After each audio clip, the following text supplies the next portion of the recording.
Rise and grind, everybody. Good morning. How y'all doing? Dan Kasper Show is on the air. Your radio dials of 105.1 FM, 790 AM. Also available online, sportstalk1051.com, where you can get the video stream link up there. Listen online. Got the Google and Alexa home devices, the Sports Talk app, all that good stuff there. What up, everybody?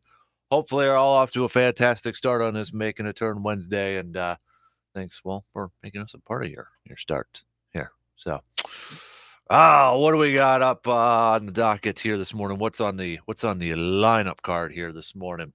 We're gonna Brewers. First things first. Get this out of the way. Brewers lost last night. Although Gonzalez did get charged with the loss, I think he kind of what we were all kind of hoping for, right? Going a few innings last night. Did get the 2 runs in the first, but nothing after that, at least from Gonzalez's part. Well, 2 runs in the first and then 1 in the fourth.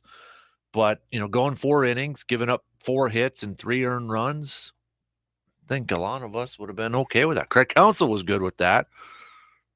At the end of the night, but after that, Brewers, after their first inning of putting up 2 runs, couldn't get anything else on the board. Just one more hit after the first inning. I mean, neutral. Brewers offense stuck in neutral after that first inning. So they fall 6-2 against the Cardinals. And Jeff Flaherty's getting doesn't get credited with the win. He only went 3 innings, but Hunter Renfroe last night was kind of saying, he wasn't really doing anything special. Didn't really have his stuff. It's just Brewers didn't take more advantage of him. They didn't go after him a little bit more. Oh, yeah. Bullpen for the Cardinals coming in and nailing it down. Yeah, Hunter Renfroe said on some missed chances against Jack, I didn't think he was that good, honestly. I mean, he made some pitches when he needed to, but I don't necessarily think he was electric. I don't think he would say he was electric. We just didn't get the hit we needed. So we're back to tied up. All tied up right now. Game 3 tonight, 7:10, same time as the last couple nights there.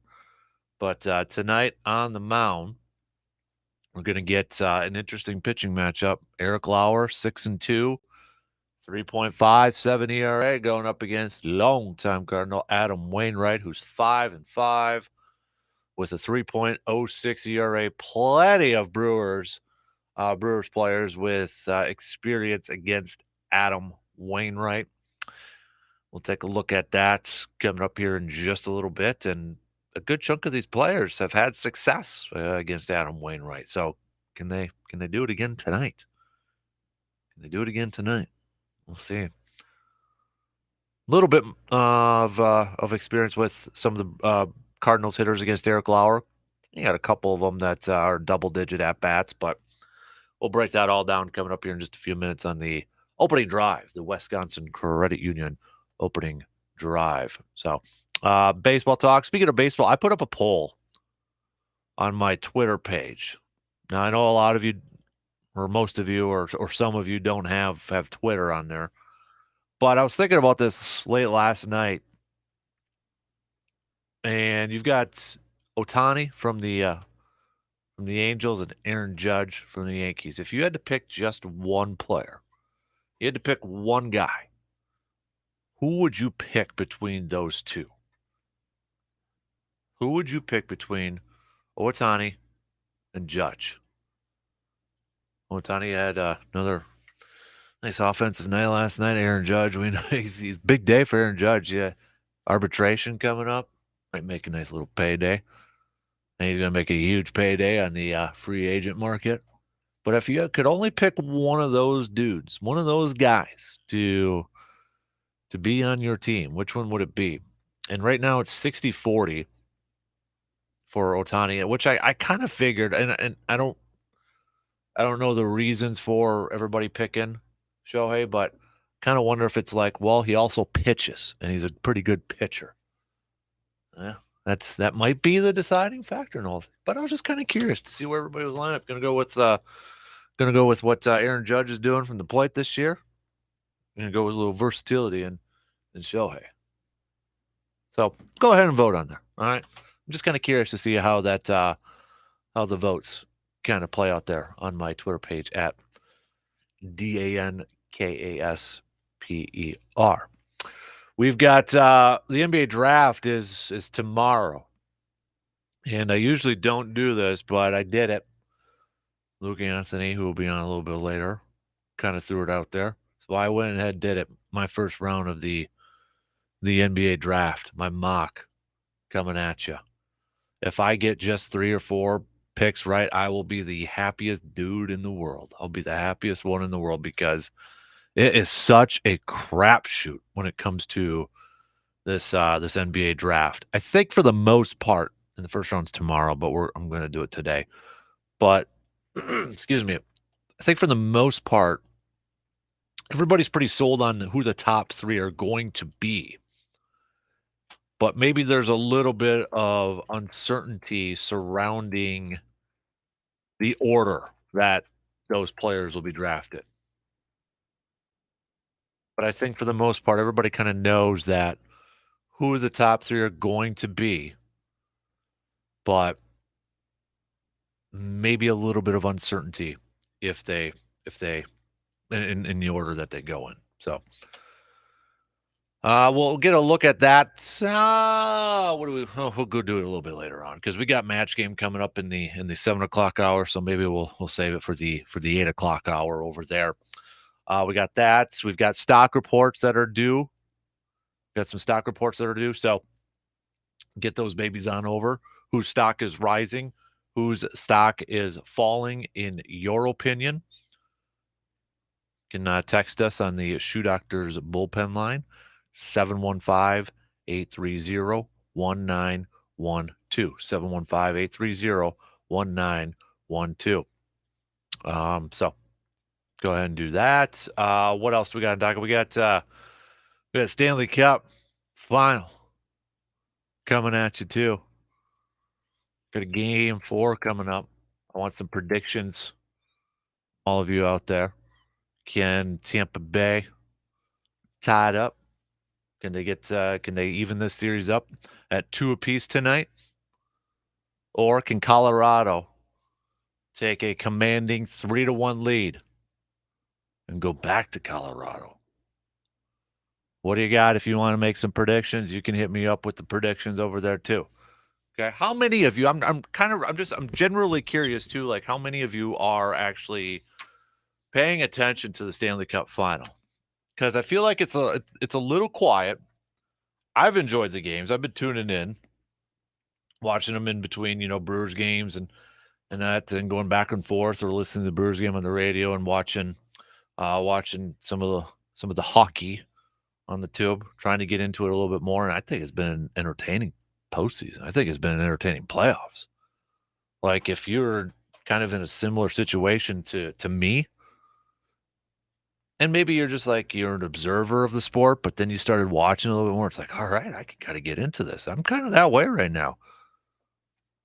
But I'm generally curious to how many people are really paying attention to the Stanley Cup final, or just they don't care. Is it one of those like, my team's not anymore, I'm out? Maybe a little similar to the NBA. Bucks are out, T-Wolves are out, whatever. Like, whatever. I'll just kind of I'll watch from the sidelines. I'll kind of pay attention to it a little bit. Kind of go about it that way. Big day in the NFL too, I should mention. Roger Goodell will read prepared remarks, according to Adam Schefter just now, before the House Oversight and Reform Committee, which is probing the Washington Commanders' workplace culture. Dan Snyder is not going to be there, apparently. But Schefter saying Goodell then will answer questions during what is expected to be a contentious session. So that'll be all over socials and sports news and all that fun stuff. So, all right. Well, we got a bunch of other bunch of other stuff lined up here this morning, but let's just jump right into it. Wisconsin Credit Union leadoff. We're going to chat some baseball to open up things here this morning. Brewers falling last night. But, I mean, can you really the one part of it is like Chi-Chi. I always want to call him Chi-Chi Rodriguez, too. So if I accidentally just say Chi-Chi Rodriguez, I'm talking about Chi-Chi Gonzalez.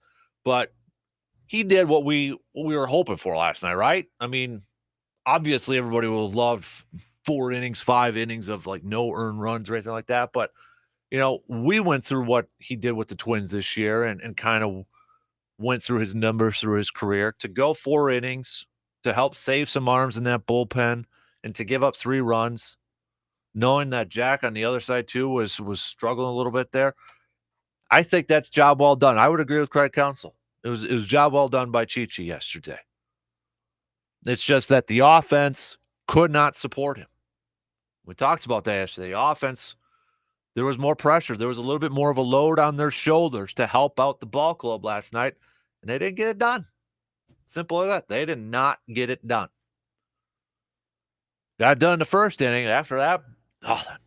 Literally nothing after that. So now we got game 3 of this series coming up. Eric Lauer's on the mound.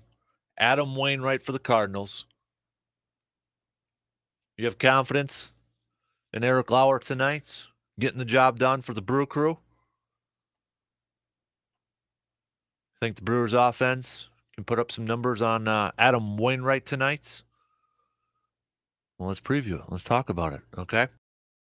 So, first break of the morning, and then Wisconsin Credit Union leadoff. We'll be just a couple minutes getting you ready this morning, chatting a little Brewers and Cardinals baseball. Dan Kasper Show will be right back after these words.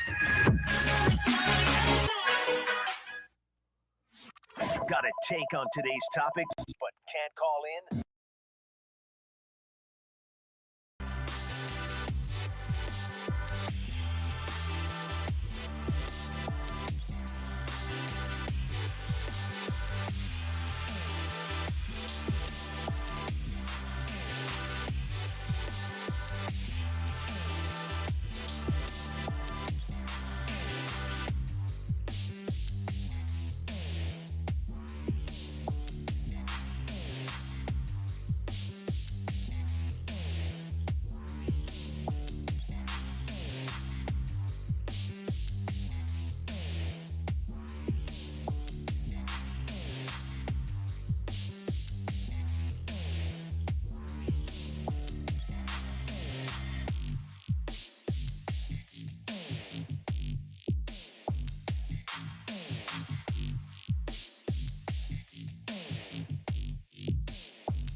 8:05, we'll be giving away some more gas from our good friends over at River Country Co-op, $50 in gas. If you haven't signed up through our website, sportstalk1051.com, and clicking on the Nation tab, you better go and do it. We do got a few more that we're going to be handing out, but they're going to be coming fast and furious, so make sure you're on that list. We're randomly selecting.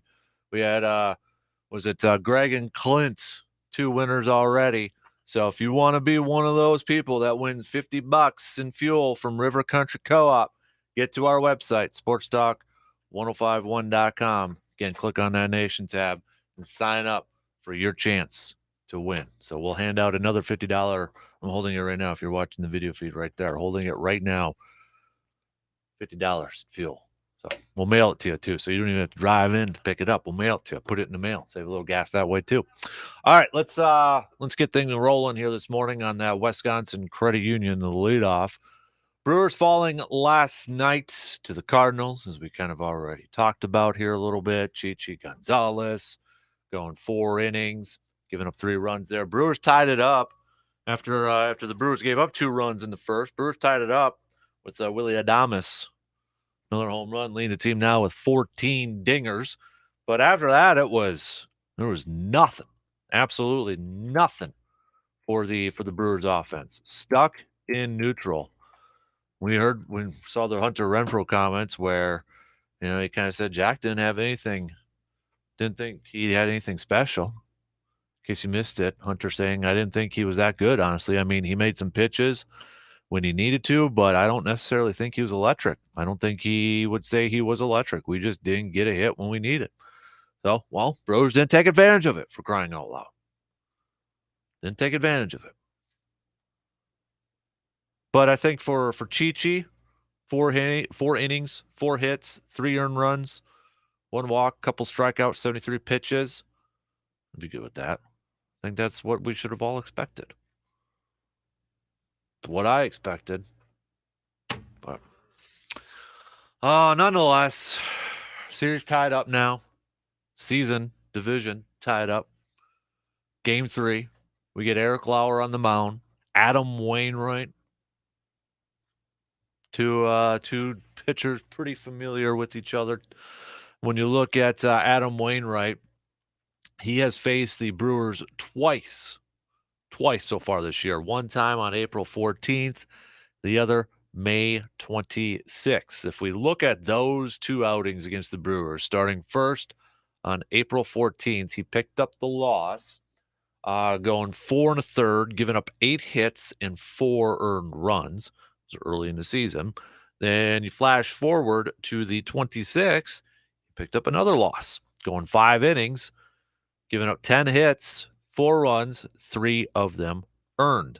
If you look at what he's been doing in his last few games, he's been going a little. I mean, for the veteran, he's been logging on some innings.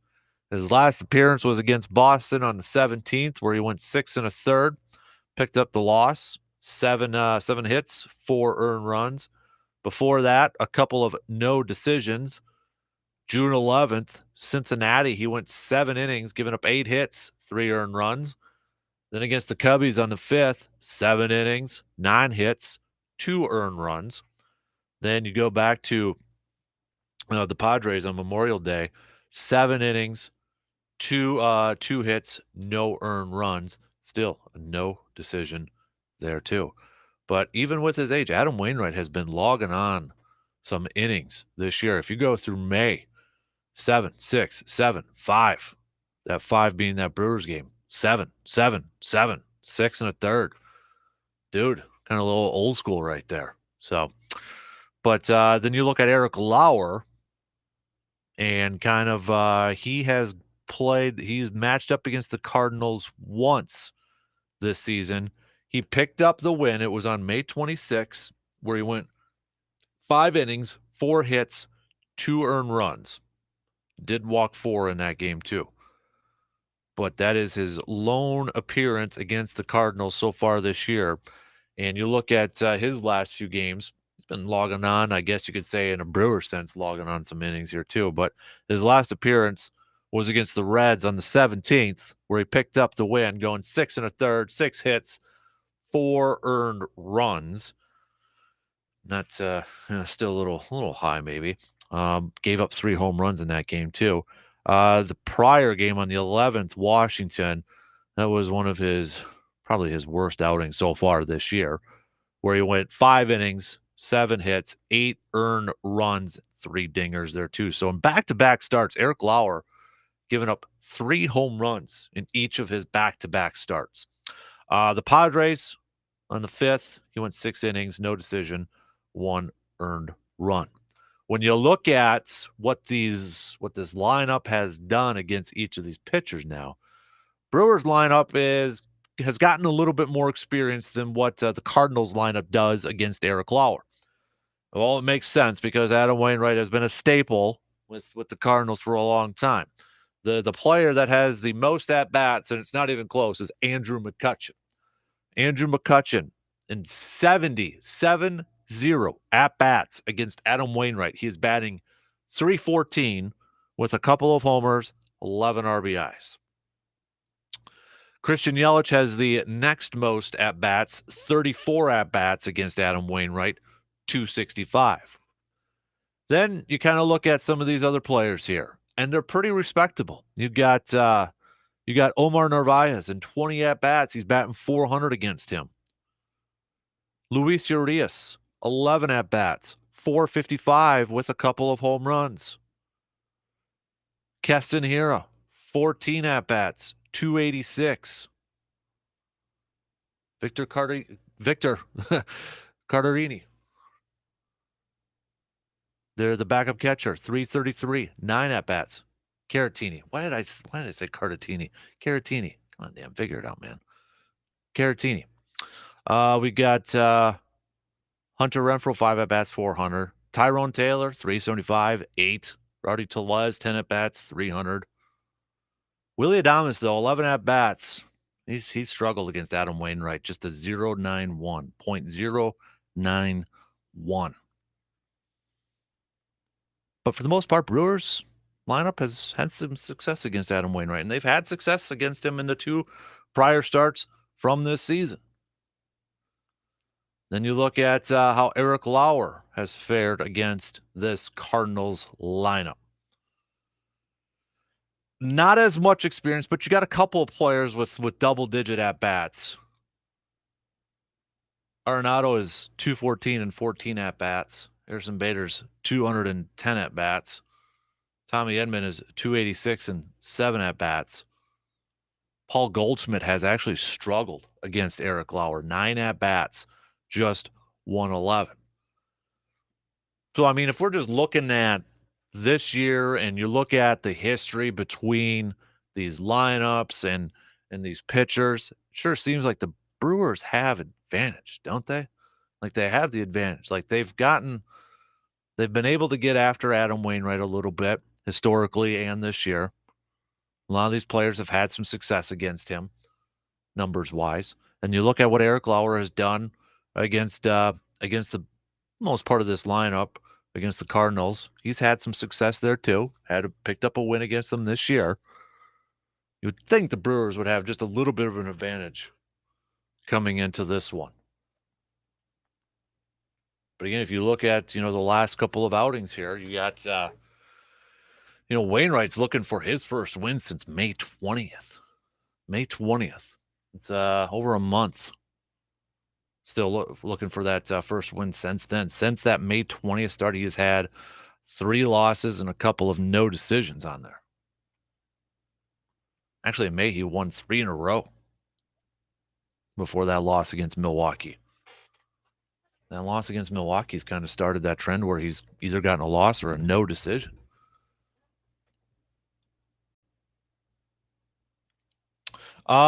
So your predictions for this game, you can hit me up with a text, a tweet, a Facebook message, however you want to go about it. YouTube live video stream, you can go on there. But as a Brewers fan, at the beginning I said I think Brewers, they're going to split. They'll get the Corbin Burns game and they'll get the Eric Lauer game.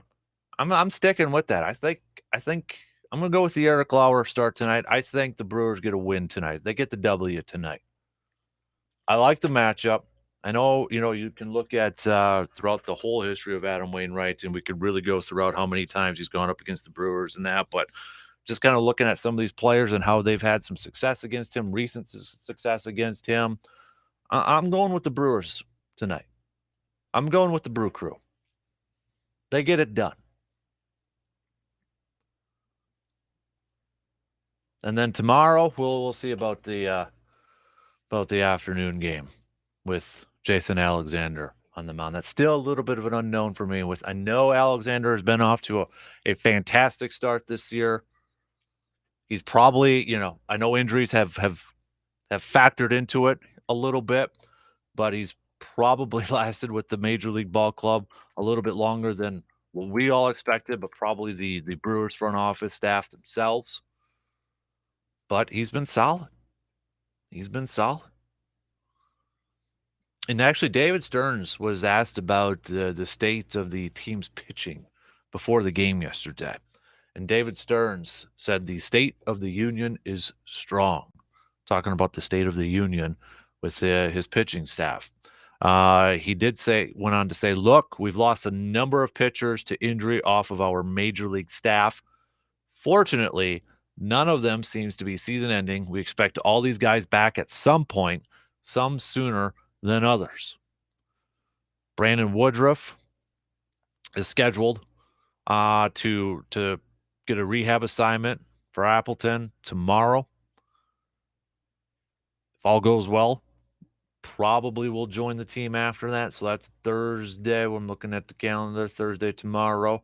1, 2, 3, 4, 5. So maybe getting a start against Tampa Bay in that second game on next Wednesday. Or maybe they save him for Pittsburgh to start that series. Ashby doesn't sound like it's too serious. We did get an update on Freddie Peralta yesterday. He has begun playing catch in Arizona, so a good step there. David Stearns did say that the Brewers hope to have a much better timetable by the All-Star break for Freddie Peralta for when he does come back. But the expectation does remain that he could be back in time to lay a good foundation for potential postseason starts, meaning he should be able to get some starts at the end of the regular season and get ready to go for the postseason if the Brewers were to make it. He also gave an update, too, on Pedro Severino. He got a start at first base for Biloxi.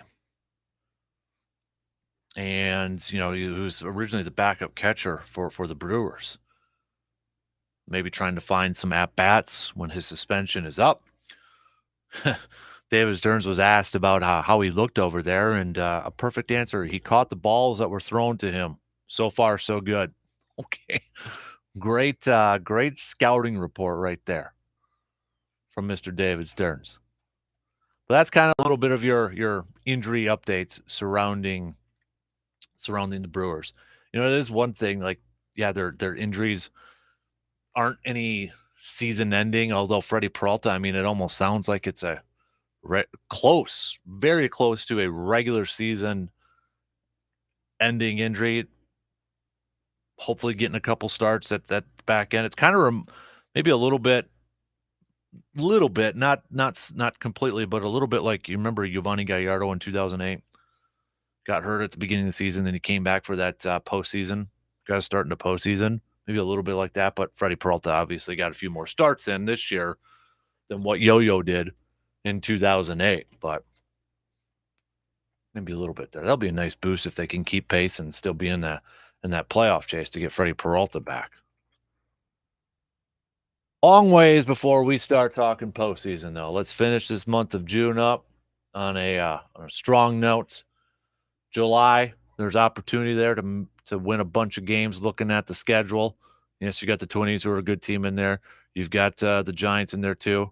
Boston's kind of playing fairly well right now, going on a nice little streak here. But there's opportunities in the month of July. Take care of business. End this month of June on a high note. Win the series against the Cardinals. Take another series against a very good team in Toronto. And let's get to July and try to, increase that gap just a little bit. If we're looking at kind of the, if you're paying attention to, I guess, the standings at this point, I mean, nothing's really. One thing that has kind of changed now is the Twins in the AL Central. Twins have lost their last 2. They're 5-5 in their last 10. And Cleveland just keeps rolling right now. They've won 2 in a row. They're 8-2 in their last 10. And Cleveland is now first in the AL Central over the Twinnies. They hold the advantage ever so slightly by win percentage. They're 35-28. But Minnesota, 38-31. But if you look at the standings online, Cleveland just holding at a .556 winning percentage. Minnesota's .551. So,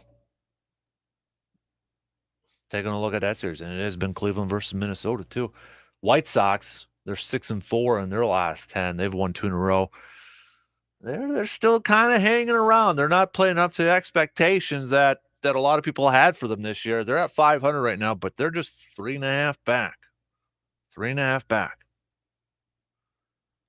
Houston's still doing their thing in the AL West. You've got the Mets still doing their thing. Atlanta's 5.5 back. Milwaukee, St. Louis tied up. They're both Milwaukee and St. Louis, by the way, half game back in the wild card, if you're kind of looking at the wild card standings, because you've got the Dodgers up over the Padres, again, by win percentage, 621-614.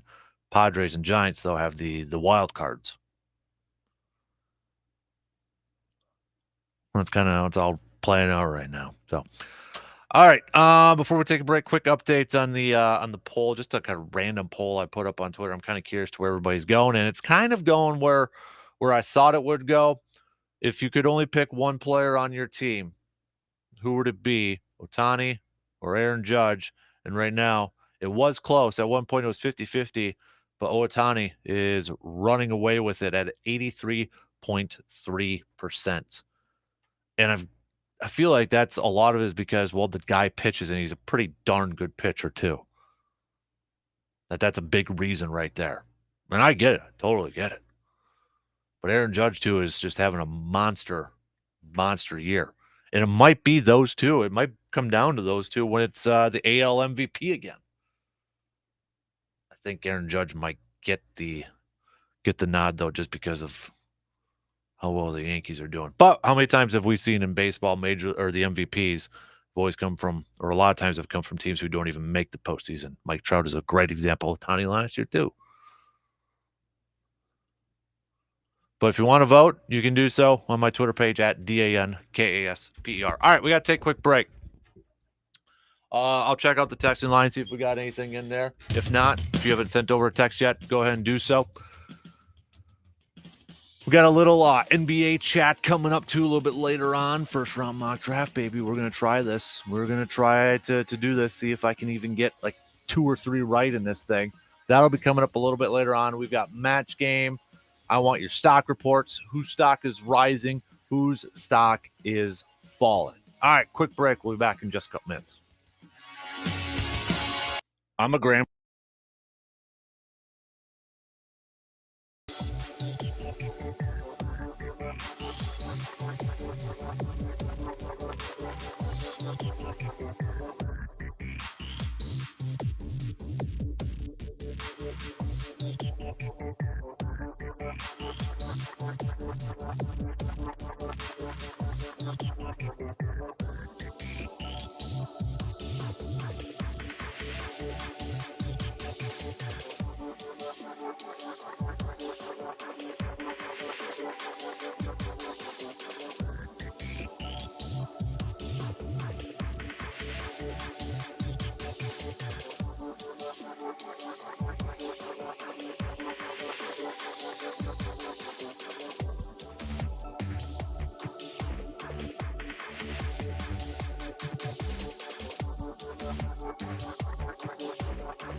course, picking the Brewers to win 3 out of 4. You can bet your 401. You can double your 401k on that. That's exactly right there, Chief. I hope you're right there, sir. All right, we got about 14 minutes to the top here. Yesterday, the Gronk, Rob Gronkowski, calling it a career for the second time, although his agent, Drew Rosenhaus, already kind of coming out and saying, well, you know, if Tom Brady gives him a call later on in the season, he might be coming back, or he could come back. So, I mean, that's already laid the foundation out there that Gronk is going to come back. I mean, we already knew that Gronk didn't like training camp and preseason. Remember the story a couple years ago? He was recording himself, sending it in to make it look like he was, you know, working out a lot in the offseason to the coaches. So, I mean, would we all be that surprised if he comes back again halfway through the season, or like pulls an Eric Weddle like what the Rams did, and, you know, maybe they sign him? It's like a couple games left in the regular season for a playoff push. Nah. In fact, I'd buy those odds that he would be coming back at some point this year. But, you know, Gronk, when you talk about the top tight ends in NFL history, is he up there for you? Like, he was listed in the top 100 players a few years ago when they did that thing, and the Pro Football Hall of Fame had an interesting tweet here, and a lot of football people kind of like went after them for their tweet. But the Pro Football Hall of Fame, after the news of Gronk calling it a career, said, you know, posted a picture and said, is Gronk a first ballot Hall of Famer? Is he a first ballot Hall of Famer? In my opinion, yes. 100% Rob Gronkowski is a first ballot Hall of Famer. In fact, I would call him top 3 easily. I might even make the argument that he is the best tight end of all time. And a big reason for that is dude could block. He's dominant down the field, stretching down the field. He was banged up quite a bit. I get that, but he was a beast. He was a beast out there. But I think a lot of people, maybe not a lot, but a few people might not put him up there for one reason. He's a goofy character. He's a goofy guy. Some people might not like that. Others like that don't matter. But I feel like some people might not put him as a top 3 or even the best one because his personality. I mean, he was like a frat boy. Partying, having fun, goofing around. But for me, man, not a whole lot of other tight ends I'd pick above Gronk. Guy was a two-way tight end that could do a whole lot. I would have loved him in Green Bay. But CBS Sports, now with Gronk retired, they posted their top 9 available free agents. And I will admit, I didn't realize that there's some dang good talent still out there. There's some darn good talent right now. Dwayne Brown, offensive tackle, he's still out there. Yes, he's up there at 36. Odell Beckham Jr., I mean, good gracious, he's the most talked about one right now. Eric Fisher, another tackle out there. You got Dante Hightower, the outside linebacker. A.J. Johnson, linebacker. Riley Reif, another tackle. Anthony Barr, Minnesota, just turned 30. Joe Hayden, corner, getting up there in age too. Chris Harris, another corner. You got some tight ends all across the board. Zach Ertz. Zach Ertz is still available. I thought Zach Ertz was signed up, but apparently not. I just saw JJ Watt posted a picture of Zach Ertz coming to Watt's house. I thought, didn't Zach Ertz? Yeah, he's signed with the Cardinals. Is this right? I don't think CBS Sports has that right. Let me double check that. Yeah, he signed a 3-year deal. What are you guys doing over here, CBS Sports? I don't think that's right. Dalton Schultz. Okay, he's restricted. I mean, come on, guys. Or is this a different complete ranking? That's what it was. My bad. They combined the 2 articles in there, so it was kind of weird over there. But Yeah, they combined the two articles on there, and all the ads popped up at once, and it like, jumped into the next article over there. So okay, no, he's not. But regardless, there's still some darn good talent out there for teams if they want to, head into training camp with a couple more veterans, or maybe they start off training camp and see where it goes. And we've seen it before. How many times have we seen it? Training camp opens first couple weeks. You hate to see it. Knock on wood, it doesn't happen to your team. But injuries, they're going to happen. It's going to happen at some point. And I think maybe for some of these veterans that are still available out there, they might just kind of be waiting for that to happen. What's the best situation for them? What team is going to provide them maybe to a best chance to win a ring? Or maybe they look at an opportunity like an injury goes down, then their services, their price tag goes up a little bit more. That's why I feel like if I'm Odell Beckham Jr., I'm not in a rush to sign before training camp. Guy's probably not going to play at the very earliest halfway through the season, and that's probably being very optimistic. But if I'm Odell Beckham Jr., I'm in no rush to sign right now. I wait. I see how the season plays out. There might be a couple more teams that want my services, a couple more contenders, or another team that is a contender right now that doesn't have a need for him, but they have an injury at wide receiver, and boom, all of a sudden it's like, hey, Odell, come here. Price tag goes up. So Odell is in a situation where I feel like he doesn't need to do anything at this point. He kind of controls it. If that knee is okay to come back from. But I think a lot of these other guys, like even like a Dwayne Brown, okay, who's number 1 on this list, left tackle. Yes, he's at 36. Made the Pro Bowl last year. Started all 17 games.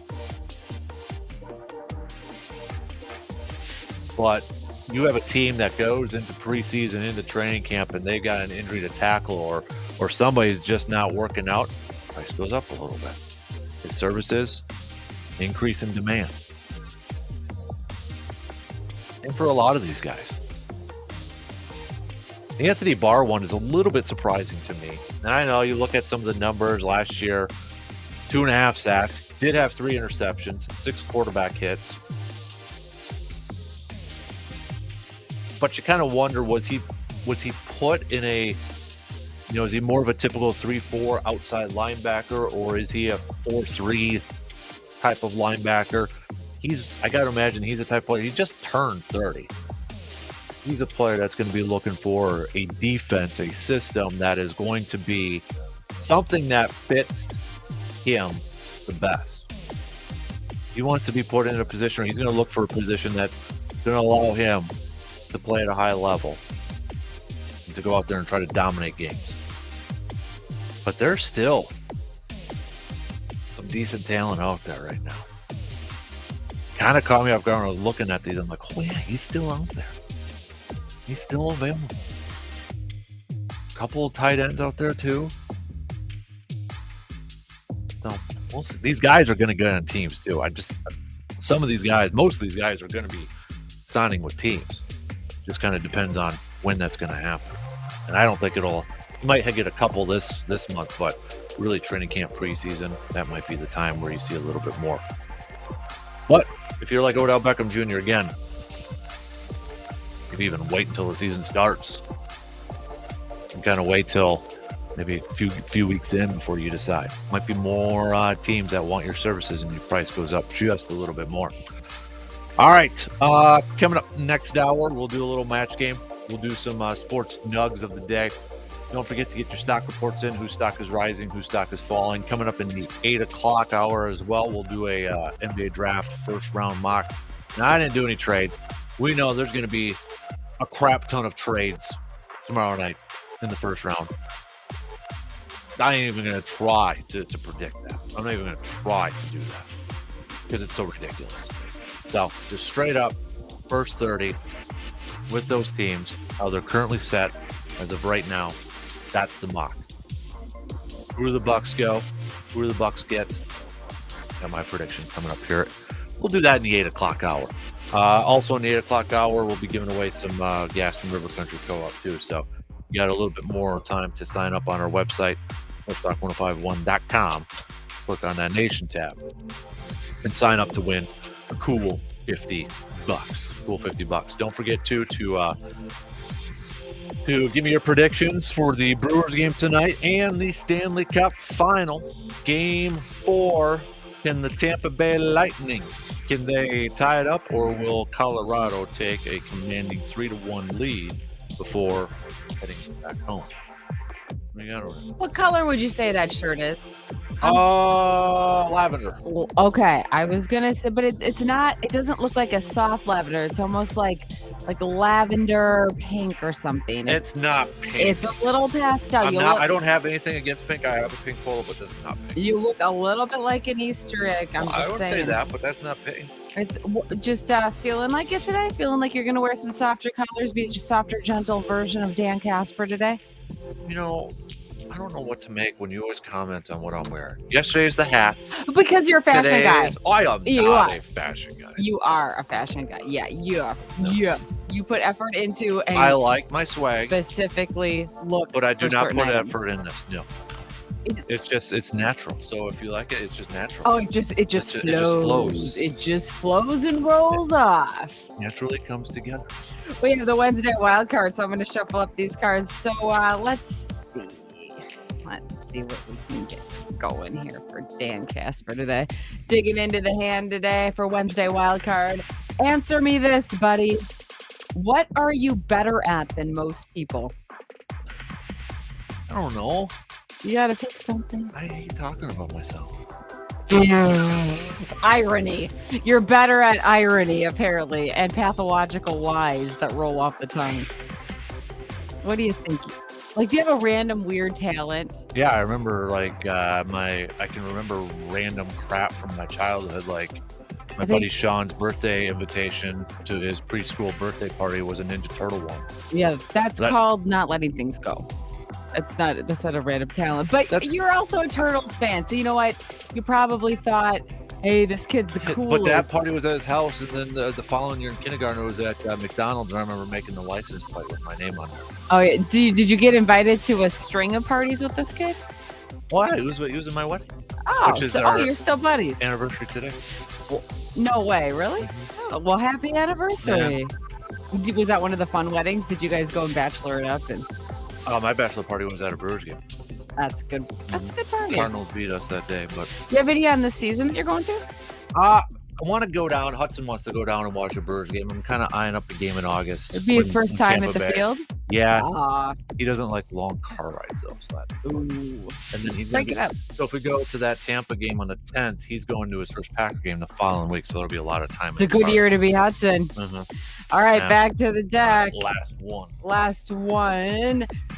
Drum roll. What is your most urgent priority for the rest of the year? Probably saving up for these games and trips that you're taking, kiddo, too. Gotta paint the back deck.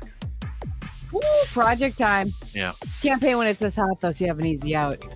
Yeah, but it bugs me, so I'll figure out a reason why I have. First coat, or you're going back and doing a little refurb on it? First coat. Work ahead. W286CK Eau Claire. Sports Talk 105.1, 790 AM. Sports Talk 105.1 with the very latest local news. We're looking to headlines across the state today and start locally as we have answers about last week's murder in Eau Claire County, at least more of them. The sheriff's office yesterday said 46-year-old Eddie Banks was shot and left for dead in a ditch off of Mallard Road last week. Investigators now say they're looking for 36-year-old Philip Novak as the suspect in the case. They say that he may be in the Northwoods or maybe the UP. Authorities are asking you if you have any information about whereabouts to call them.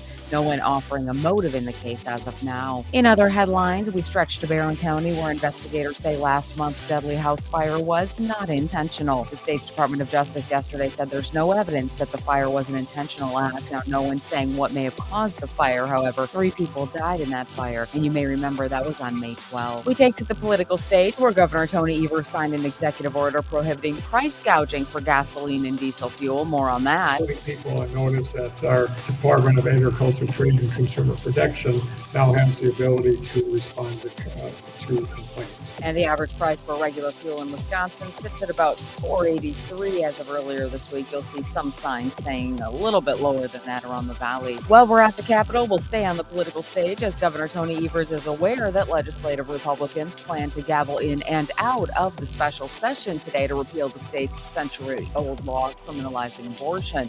The Democratic governor says polls have shown that's not what people want them to do. Taking away people's rights that have existed for 50 years, that's going backwards. And I think there will be a political price to pay. Evers called a special session to repeal the law, which dates back to 1849, as the U.S. Supreme Court is expected to issue a ruling that would overturn the landmark Roe v. Wade decision any day now and would make abortion a matter for the states. Planned Parenthood of Wisconsin has already announced it will not schedule abortion.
This morning. Appreciate you tuning in, however you're tuning in and wherever you are tuning in on this Making the Turn Wednesday.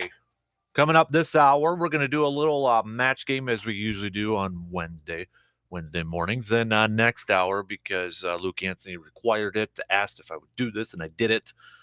Last night, hours upon hours, watched 40 hours of film in 2 hours. Nice. The NBA mock draft. Ron, you did a great job. So just because you asked, I came through. You delivered. And I'm doing it today instead of tomorrow for you. Nice. So thank you. Because I really have no clue what's going on with the NBA draft, other than like the top 10. I will, if I get like 3 or 4 right, I will be the happiest person in the world. So, and I'll brag about it. Wow. Even though that's probably not that great of a number. But I did not mock any trades because that is ridiculous to do to try to figure out in the NBA draft. As we know, there'll be a lot of hat switching going back and forth. Or the whole, this team drafts this player for this other team, and then we find out the next day they have traded the draft rights of so-and-so for whatever. So. I'm gonna get it out of the way right now because I'm gonna be eager to say it at some point, so we'll say it. Please, NBA, fix the problem so you don't have that hole. The trade is already happening. We know what's happening. But then the guy puts on the Suns hat when he's supposed to put on the Grizzlies hat.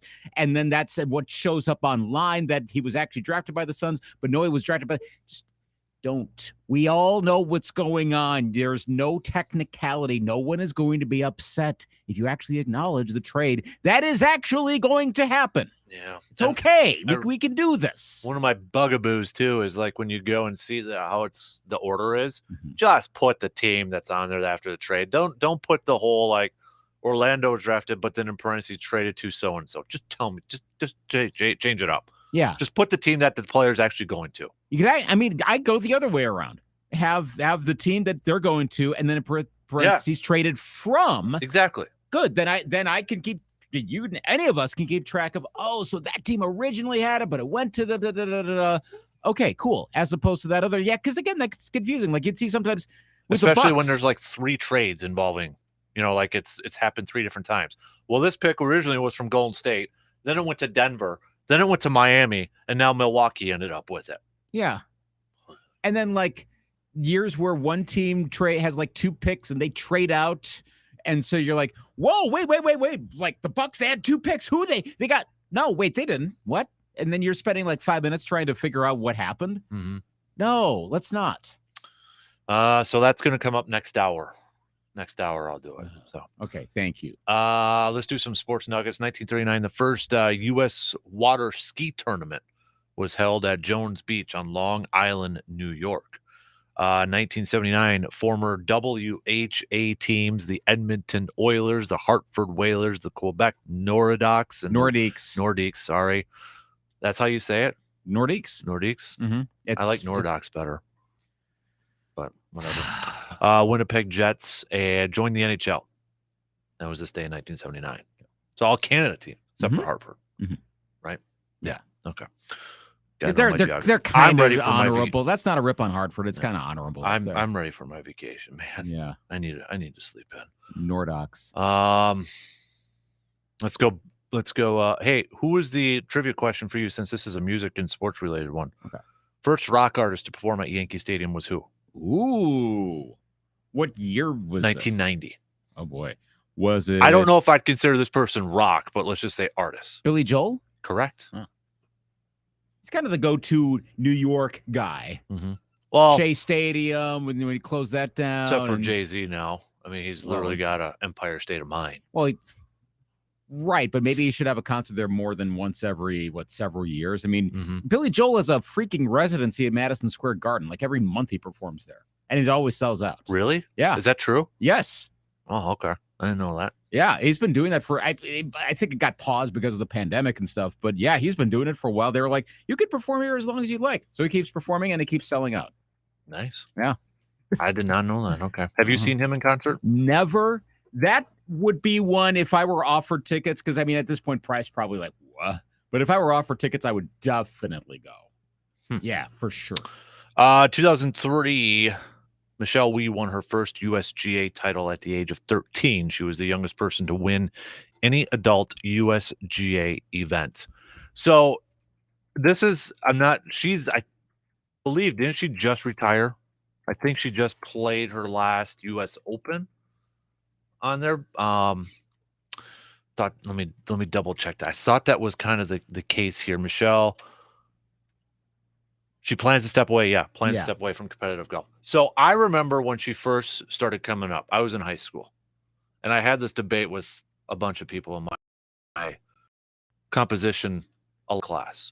Like, because remember she first came up, there was a talk about her going on men's tour right away and competing, all that. And I wasn't in favor of that because my reasoning was I wanted her to dominate the LPGA first, like Annika Sorenstam.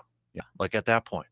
But at that point, you know, if you rewind it, you would have thought Michelle Wie would have won how many, like multiple majors, right? The sky was the limit for her. Yeah. You know how many majors she's won? No. Yeah.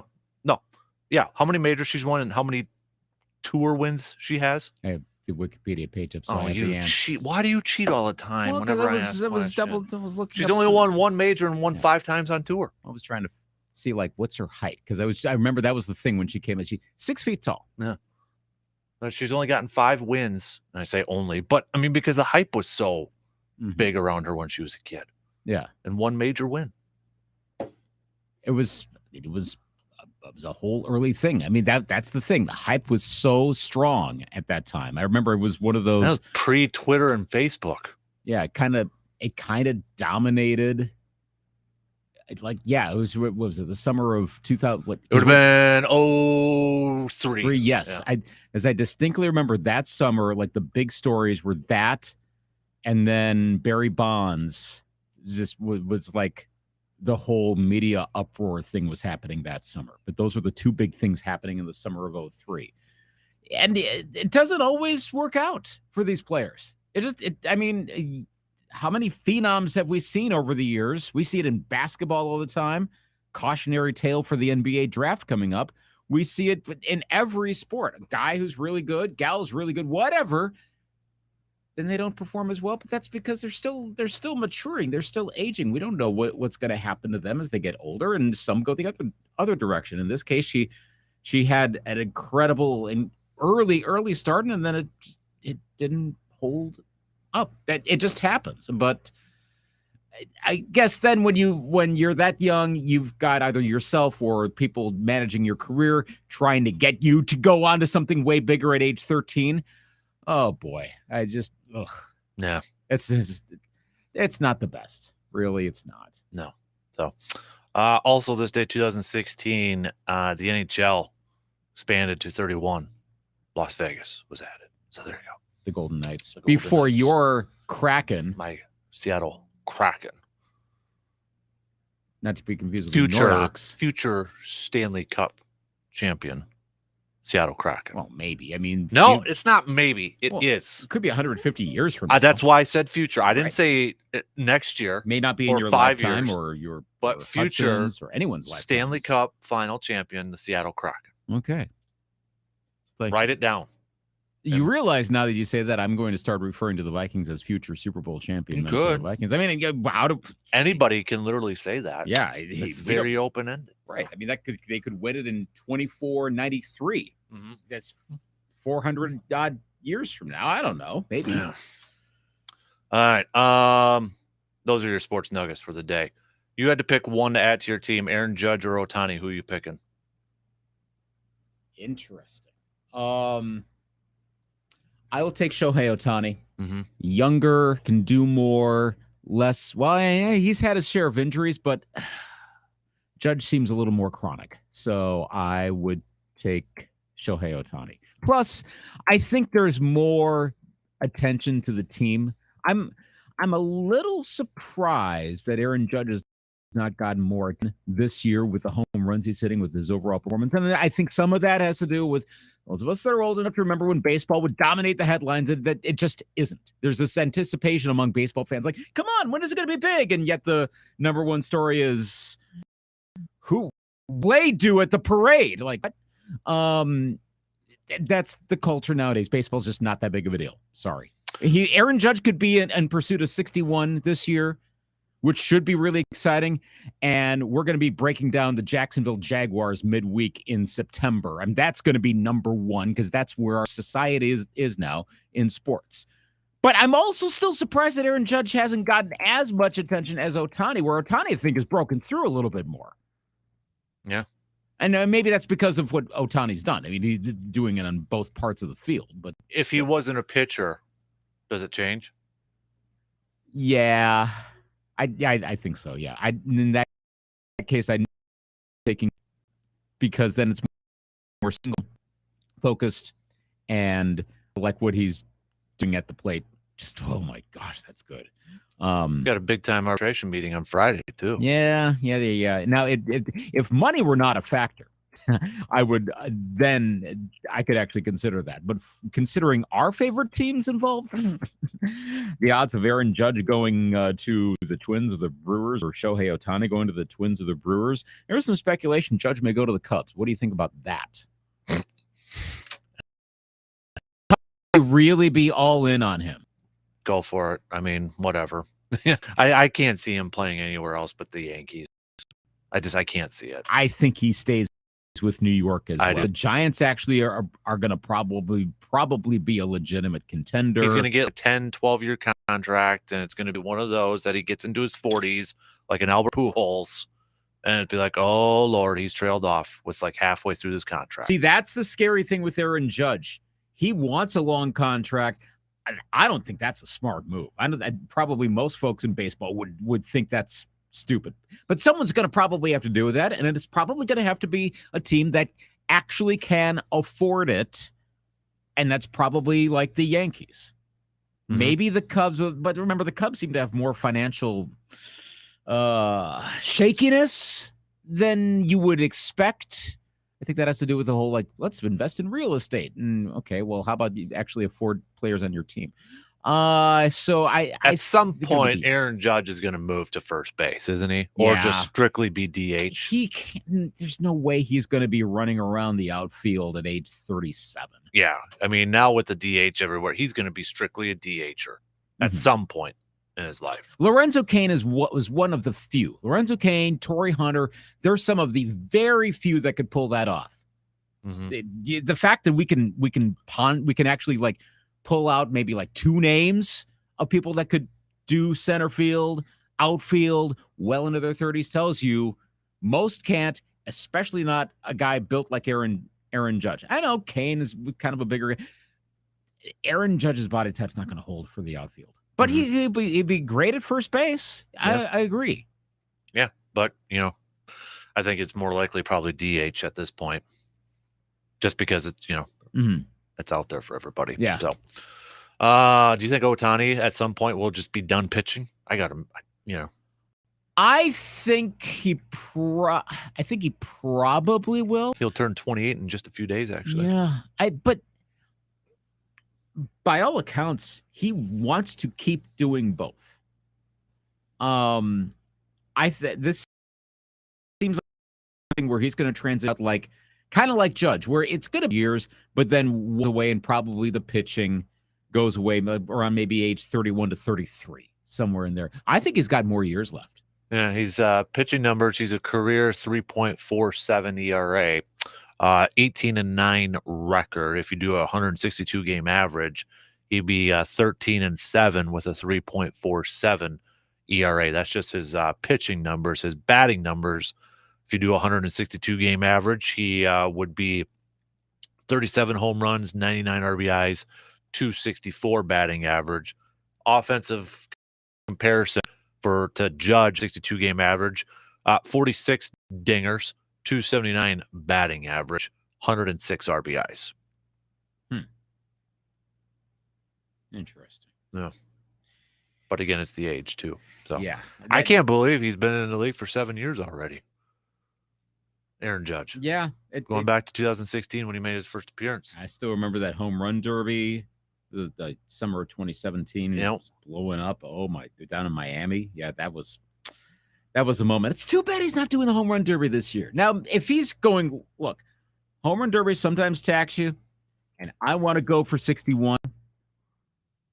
And or I want to do this for my team. I understand that. If he's, I don't. Or my big contract that's coming up. Oh, that's part of that too. That's true. Then I would understand it a little bit more than just, I don't want to do it. That's wimpy. It's like the whole NBA dunk competition thing of like, no one wants to do it because they just don't feel like it. So you end up with no names missing 10 dunks in a row.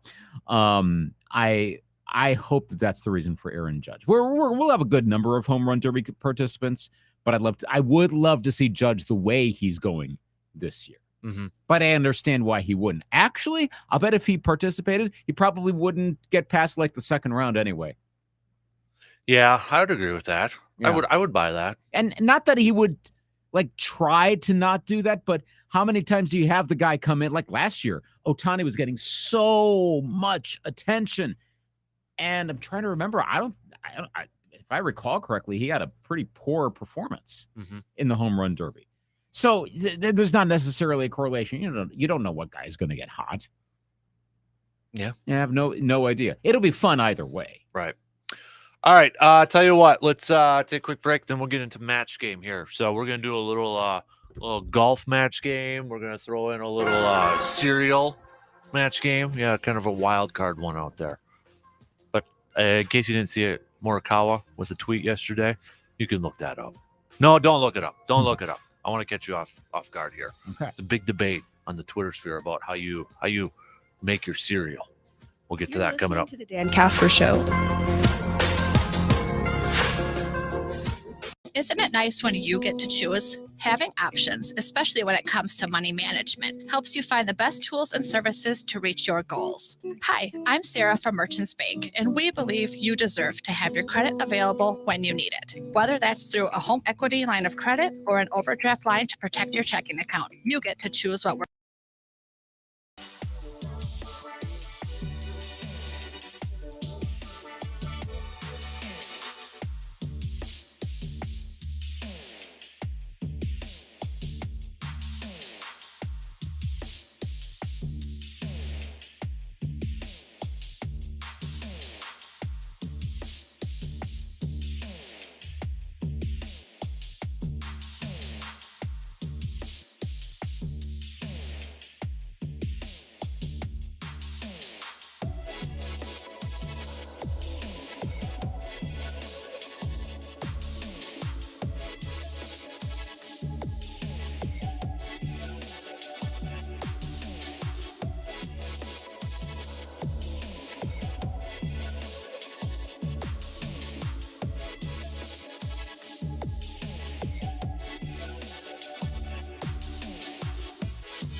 like bits of cookie, like soft cookie, and then it's just like, what? Ugh, that's turning me off right now.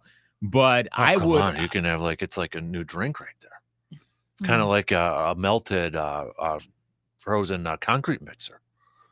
Okay, that's a good point. If you can then like freeze it, put ice cream in. Side note, I actually had a homemade one of those last night. Like seriously, made one at home, and it was actually pretty good.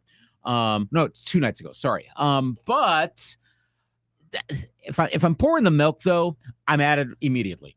I hate soggy cereal, hate it. So if I'm pouring cereal, like I got to be sure, like I don't have like some baby duty to do or something like that, or working on some other project. Because if I pour and then I got to spend 5 minutes doing something else, I mean, I'll have the cereal, never throwing it away, but it's not going to be that pleasant. I don't like soggy cereal. Just no. Give me the soggy, and then if you have like Why? a chocolate Pebbles one, then it gets soggy and it turns it to chocolate milk. That is good. Yes, you Yep. you get the chocolate milk thing. That is pretty fun. Yep. What do you not like about crunchy cereal, or is it just that you really like mushy cereal? I like mushy cereal because I feel like the flavors leak out a little bit more. The sugar leaks out a little bit more. Okay, So. gotcha. Yep, that's what I feel like. I don't know. Maybe it's because I don't go for much of the like hardcore sugary cereals. See, which is weird because I love soggy cereal and soggy cookies, but when it comes to chicken, don't give me that slimy, soggy stuff. Nope, it's got to be dry as all get out. We've had that discussion before. Mm. So I don't like tomatoes. I don't like the texture. That's right. When we were talking about the chili thing. Yes. So crunch. So you're going extra crispy, not original. Correct. For doing like the Kentucky Fried Chicken thing. Yeah. Okay. I do like the seasoning of the original though. I mean, so. Okay. But like my school when I was in high school, whenever they do fried chicken, dry stuff. Right? Oh yeah, just give me the dry, crunchy right there. Okay. Yep, that's what I'm all Go about. either way on that. So, That's fine. Okay, so speaking of golf, then the PGA Tour. I don't know if you saw this, but according to Golf Digest, the PGA Tour is planning changes to its 2023 schedule that will include 8 limited field, no cut tournaments with purses of $20 million or more for the top 50 on the previous season's FedEx Cup standings. According to multiple players interviewed by Golf Digest after a mandatory players meeting, the site of this week's Travelers Championship in Connecticut, the commissioner of the PGA told the players that the events will be spread out over the season, which will also return to a calendar year format after the tour went to a wraparound FedEx Cup schedule in 2013 that carried over to next season. Smart move by the PGA Tour. Yeah. Especially notice that calendar thing. Mm-hmm. Anything to make the players want to be part of the PGA Tour. I think that's the important thing now. Pay them more money. Don't have them golf as much. Yep. It's as simple as that. And okay, if this is what it takes to improve the PGA Tour to compete against LIV, fine. I mean, again, I'm more pro PGA more because I'm more anti LIV, but at the same time, I'm not like a PGA diehard. So if they can make it better for golfers, good. I'm fine with that and come up with more money. And I don't know that that's going to get the golfers to go back who have abandoned for LIV. I'm not sure if they're then going to abandon LIV back to PGA, but at least if it keeps a bunch of others from bolting, this might be more of a futures thing too. Right. I like it because the PGA Tour is trying to do something to combat it and not just sitting there and complaining the whole time. And relatively quickly too. Right. You know, they're going out there like, okay, we're going to do this. They're trying to, come up with solutions or come up with other ways instead of just sitting there and complaining. They're doing something about it. So I like it. And I think this is a good idea. Mm-hmm. I think this is a good idea. I like it. Well, and also trying to keep their best golfers in the sport too. At a certain point, the way the LIV Tour is structured, the way the team thing works, the 54-hole thing works, that will probably start to become more of a thing. And right now, it's just, hey, money. That's what's driving a lot of the golfers to go over. They don't want to talk about it. Again, that disparity that was pointed out about those that were more pro PGA in the lead up to the U.S. Open were more particular about why they like it, and the ones that were going to LIV were more circumspect, mm-hmm. in their comments. It's because they want the money, and that, of course, goes into a whole nother realm there. So when you were talking about money and this particular money, yeah, Well, okay, once you get past that, it's like with other upstart sports leagues. At first, it's the money. Then once that gets settled out, we know who's going where. All right, so what's the actual organization like? I don't know. I mean, maybe the Live Tour actually proves to be more entertaining. Those of us who are sports fans, maybe we want to watch Live tournaments. I don't know. I mean, I know there's already been that one. I think they're going to change how they operate. They're going to do multiple iterations, and maybe that's better. Maybe the PGA adjusts. I mean, I don't know how much you can change up the sport of golf either. But that's part of it too. If this is a radically different form of golf, do we like that? Do we not like that? I don't know. But that could end up driving some guys, again, maybe not this group, but maybe it keeps some of the others from going over to Live in the future. Next one here coming up. Let's go to Gronk. I wish I still had the Ted Thompson. The Gronk thing. Two-parter. One, will he come back at some point this season? Two, is he the best tight end to ever play the game? Yeah, you can't ever rule out that he'll return. He is beating Brady in the retirement department. Yeah. Retired twice. Brady's only retired once. I comes back. Now, in terms of best tight ends ever, no, I don't rank him as number one. I think I'm taking Tony Gonzalez. Okay. I think he comes back, and I think I would put him at number one. I like that he's more of a two-way blocking tight end part with that instead of just a downfield threat. So I like the fact that he could do multiple things. So I think I do think, I'm not saying you do, but I do think some people won't put him there as the best because of his personality, because he's a goofy guy. Yeah, but that shouldn't count. It shouldn't, but I feel like some people will like, oh, Gronk, that guy, the frat boy, that's no. But yes, he went through some injuries, but he was a physical player. He was great in line. He was great outside. Yeah, I'm going with Gronk. Some of your other possibilities besides Gonzalez: Kellen Winslow, John Mackey, Jason Witten, Dave Casper. No relation. No. Ditka, Antonio Gates, Ozzie Newsome. All possibilities. Yep. I should see top 100 because I know Gronk made the top 100 players. I don't know who the other tight ends were. I know Mackey was. Jackie Smith, Greg Olson, Shannon Sharp. Oh, yeah, that's a good one. You have the list in front of you? Or? I have multiples I'm going through, but I do see kind of a consensus of a few of the lists of Gonzalez 1, Winslow 2, Mackey 3, Witten 4, Casper 5, Gronk 6.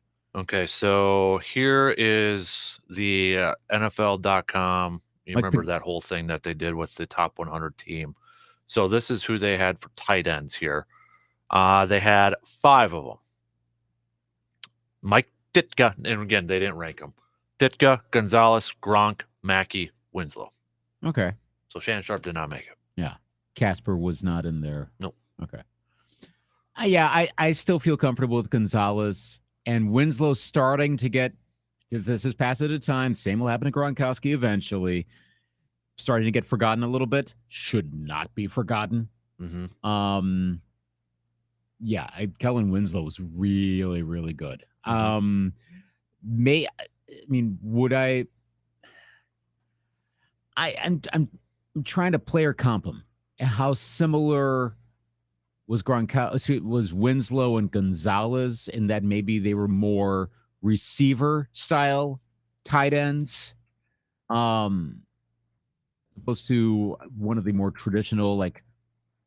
You know who I kind of thought when you say Winslow is Shannon Sharp. Yeah, I could see that. And the thing is, Gronkowski then in a way was kind of Kellen's taller, so I don't know. Kellen's a little bit taller, I think. Yeah. So maybe Gronk is the better one. And Gronkowski is in a way kind of more old school tight end. Yeah. More Ditka. More blocking type as opposed to a taller, bulkier wide receiver. So I'd be good with any of them. Yeah. Right. Every single one. But I think, that's the thing though. If I have the option of taking any of those, And again, you gotta account for guys are bigger nowadays. So, like, I mean, what position did Gronkowski have in the 1960s? And would a person like that even play? I mean, are they playing basketball at that point? Like, I don't know. Is he a baseball player? I don't know. Does that kind of person exist humanly in the 1960s? So it's really tough to do. But Maybe he plays linebacker like Concrete Charlie. he might have been. Two-way? Yeah. Wow. Actually, I could see Gronk doing that. But I might take Gronkowski now. Even if I think Gonzalez is the best. And again, part of that is longevity. Mm-hmm. And I mean, that counts for something. And yes, I know some players had shorter bursts of excellence, but I count Gonzalez's ability to be around for a long time and do a lot. That means something. Well, Gonzalez might not have the record. Mercedes Lewis could break it if he plays next year. 18 years. Wow. He's tied up with Gonzalez now with 17. Wow. 17 years at tight end. Does he break it? He says he wants to, so I think he does. I think if Aaron plays next year, Mercedes Lewis is going to be there. I think he could probably even squeeze in one more year with one other team, just sort of a random one. Mm-hmm. I keep forgetting Mercedes Lewis has been around this long. Yeah. That probably because he was with Jacksonville. It's kind of forgotten that years in the NFL because it happened when you play for a team like that. But yeah, he's been around a long time. He has. I remember, fantasy football back in high school having him on my team for crying out loud. Yeah, 2006 NFL draft. Gosh. Can you name who the number one overall pick was in that draft? 06 draft. See if you remember your history. I know. It wasn't Jamarcus. That's 2007. And I know 05 because that was Smith. And I know it was, yeah. Give up. I do, and I'm going to slap myself once I know it. You're going to do it. Mario Williams. It was the Reggie Bush, Mario Williams draft. Yeah. Vince Young. That was the weird one, too. Yeah. It was like everybody thought it was going to be Bush, and all of a sudden, Texans agreed to a deal with Mario Williams. It's like, what? You know, or should Texans have gotten Vince Young, stay in Texas sort of thing? And yeah. A lot of them didn't really pan out that way. It was also the A.J. Hawk draft. Vernon Davis. Jay Cutler. Come on now. This is, I believe that Mercedes Lewis is the only active player yet from this draft. I'll have to double check it, but I think he's the only active player from this draft. Unless there's a kicker or a long snapper. Because, well, Whitworth just retired, so that's why I think he's the only active player now. Andrew Whitworth from the Rams. I think he's, But you're right, unless there's a kicker. Mason was the following year in 2007. So I'm kind of punter. No, I haven't heard of that dude. He was 7th rounder. Yeah. Cortland Finnegan was a 7th rounder that year, too. Cortland Finnegan. Yep. Yeah, I remember that. Antoine Bethea. Oh, and because Sam Coke retired, Baltimore Ravens punter this year. He was drafted in the 6th round that year. Yeah. I don't know. Gosh, I'm not sure if anyone's still left. How about that? I don't think Delaney Walker's still playing. No, he's not playing anymore either. So, all right. Okay. Look at Mercedes Lewis go. Still going. I think he can do it. Yeah. I do too. I think he will. I definitely think he will, especially if Aaron plays next year. Okay. If Aaron plays next year, Mercedes is back in Green Bay. I think so. 100%. But now whether Gutekunst brings him back is another story. I think he will. But I think he wants that, yeah. Because it'll be Aaron texting him saying, dude, come on.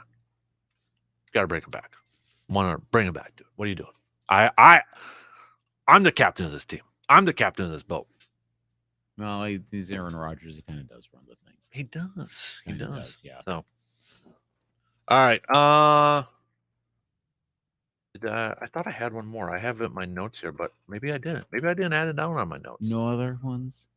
Do you have one? No. Oh, we'll do. Oh, this was the stupid one. So I made a stupid Twitter thing last night. Okay. Post, and it sparked a debate. Are you a fan of dips? Like dip, like chips and dip? Oh yeah. I'm not exactly a dip connoisseur. Okay, but yeah, I'm your number one dip. Number one dip. Now we're talking brands. No, just like the style, like ranch, nacho, taco. Ooh, wow. Okay. Best dip. Making sure I'm not forgetting one. That's the only reason I'm holding off. Like I'd almost say like sweet and sour sauce to go with an egg roll. It's probably that I almost. But You're nuts. That's not a dip, is it? No. Well, it is because you dip your egg roll in the. Come on, that's the like sauce. saying barbecue sauce dip for chicken nuggets. It's true. Man. You literally dip it. But my number one go-to is probably it's your classic chip dip. Wow. Well, what kind? Is it ranch? Is it French onion? Is it dill? I would probably go. Is it a salsa? I think honestly, the French onion probably is the best. Okay. Yeah.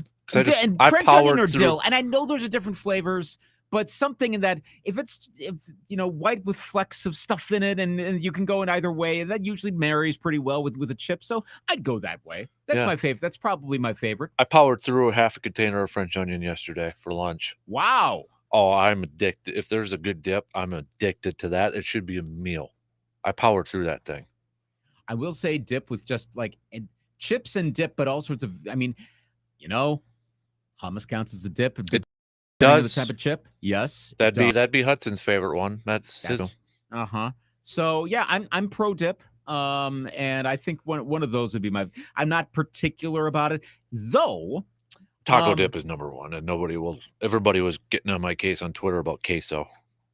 Funny thing is, see, I like queso, not a taco dip fan. I'm not again. I'll eat a whole tray of that thing, man. See that give it all to me. Funny thing is, again, I don't dislike it, but if I see it out at like a thing, I'm like, man, that's we the could have only done thing better. I need. That's the only thing I need. Give me the big old ladle, big old spoon, one plate of dip, one plate of chip. I'm a happy man.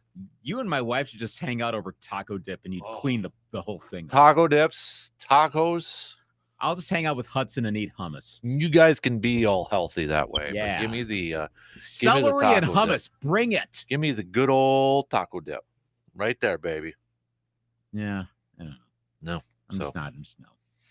Oh, it sparked some text right there, Lucas. So we'll get to those coming up here in a little bit.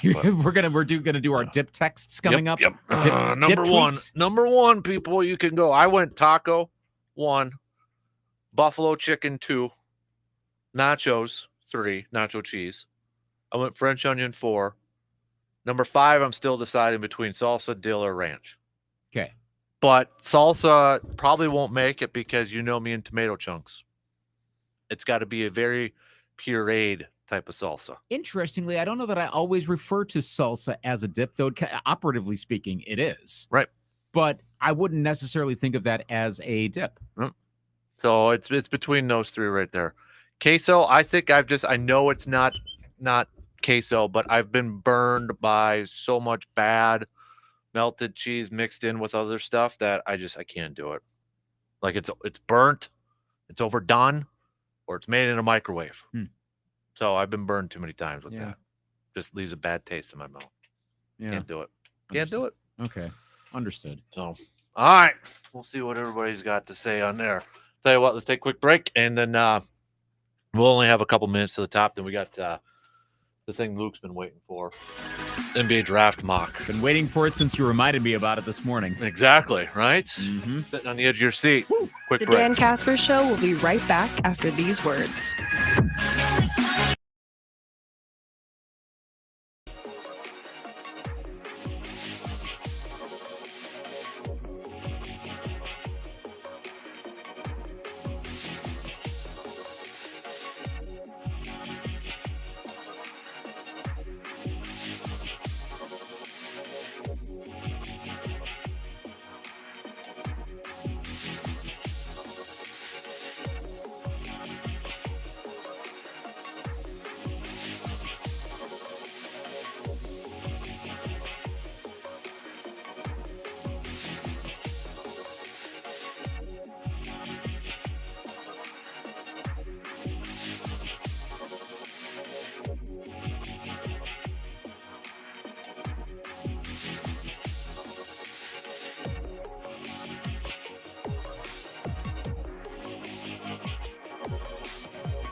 We've got a debate on our hands here, Lucas.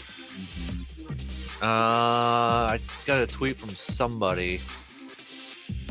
How about this? It's kind of like a sauce can be a dip, but a dip isn't a sauce.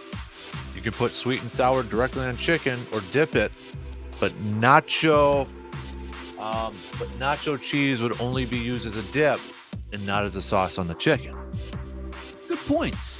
That was thought out very well. Really thinking about it right there. I think so, yeah. So yeah, got that there. Okay, let's. Yeah. I was going back and forth. I actually even Googled, is nacho cheese a dip or a sauce? Yeah, and there's really not an answer. Yeah, you can. That's a really good point, because I can't imagine like putting dip on something like as like an entree. But I totally can. I put dill dip on my salmon before. Okay, I've done that. But that's mostly just because I wanted something with it because it was dry. And there's flavor involved with a lot of these, so yes, understand. All right, so we've got with the debate is rolling. Nacho cheese a dip, and what is the top dip out there? Mm-hmm. Your top. Give me the power rankings out there. Text it, tweet it, Facebook it, YouTube it, however you want. I'm going to come up with a list a little bit later on. All right, let's hand away some gas first before we get to stock reports. Whose stock is rising, whose stock is falling. So if you have not signed up on our website, sportstalk1051.com, to win $50 in gas from River Country Co-op, don't worry, we're going to be giving away a few more in the next couple of weeks here. But we're going to be giving away one right now. And we're going to do the number generator.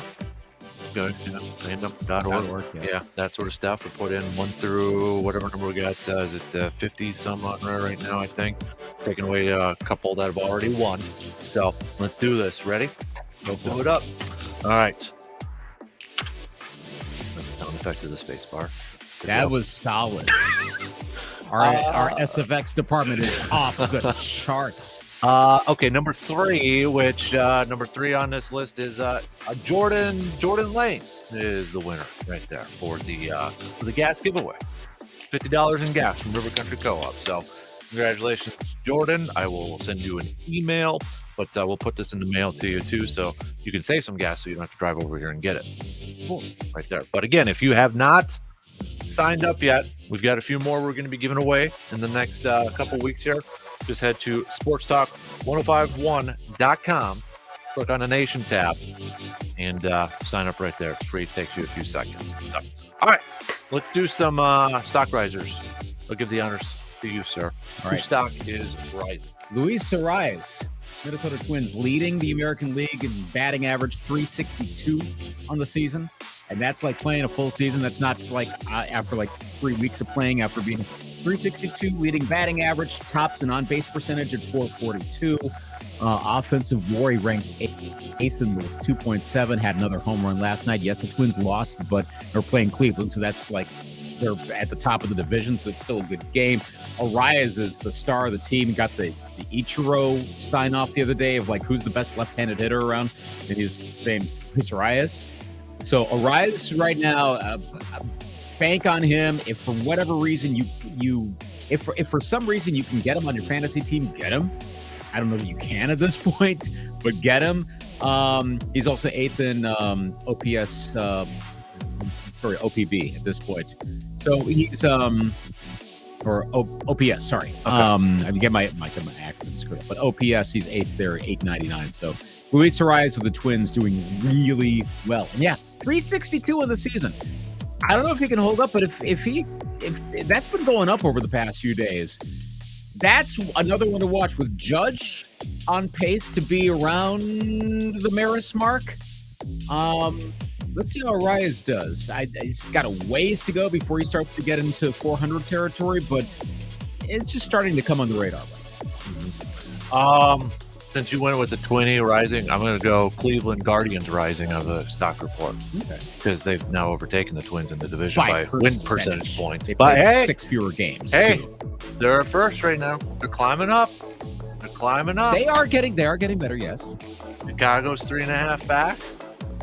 Just saying. I would say Climbing up. I would say the Guardians Moving on up. they are an impressive story east this side. year. Now, West side? Outside? to the east side. Is it east side? Jose Ramirez's injury is not going to help, though. But yeah, I agree. Yeah, I like what I've seen from the Guardians this year. I don't know that they're ultimately going to be able to hold on. I think the Twins are probably a touch more durable, but I still don't think the White Sox are done.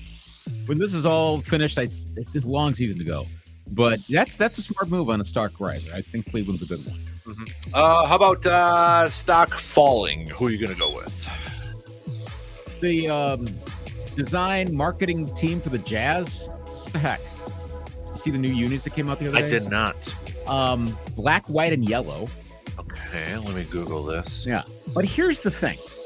So their main uniforms are, again, some combination of black, white, and yellow. Well, this is very generic. Very minimalist is probably how I would put it. They still have the Jazz note, but it's very simple design. Yet their hype thing was all about purple is back to stay. Now, that might confuse you considering that their uniforms are black, white, and yellow. So they're bringing back a version of the Malone and Stockton 90s? With the mountains? The road jersey from the 90s. That's going to be, by my understanding, their city alternate, if you remember all the assorted descriptions. And there was a quick thing in the video where they showed like the next few years worth. So like at some point there's going to be like an 80s version, which of course was their 80s throwback, which is purple, or 70s, either way you look at it. I think there's one where they're doing like maybe the current version, but with their current black, white, and yellow, but with purple. I'm like, okay, but wait a minute. So if the whole message, and I mean, I watched the video, which normally I don't watch, as much as I'm a uniform guy around here, I don't watch the hype videos because, like, come on, I can get the information elsewhere. But watching through all of that, they made a big thing out of the purple. But their main look is zero purple. I can't think of another team that has ever done that, to hype one thing that's actually not part of your look. It's like if the Brewers were like, well, that's probably not the best example. It's like if the Packers are like, the blue is back. Like there is like an ultimate that the Asian. Yeah, like the Don Hudson era one. Yeah. What my theory is, it's a little conspiracy theory-ish. My theory is that the new owner of the Jazz took over a few years ago, wanted to get rid of purple really badly, wanted to do their whole new look, and then they focus grouped it and found out, fans want purple really badly. This is going to be a disaster.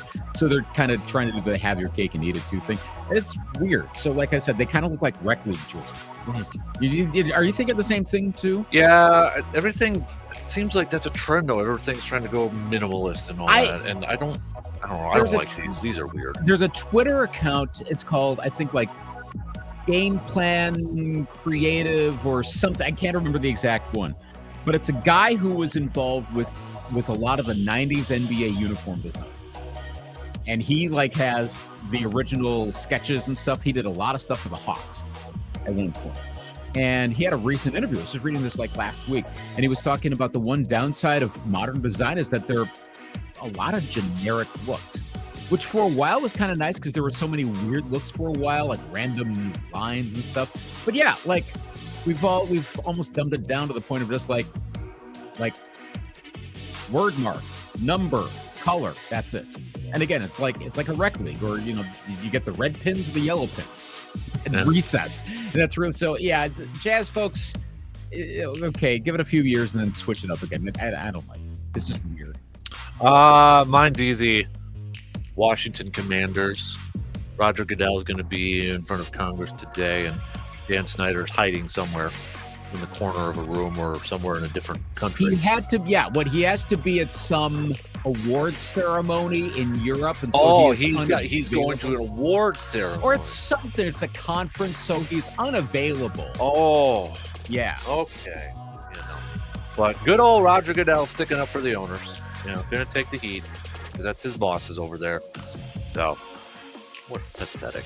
And the thing is, it's also, I'll risk bringing politics into this, but I was reading about what to expect today with the Goodell thing.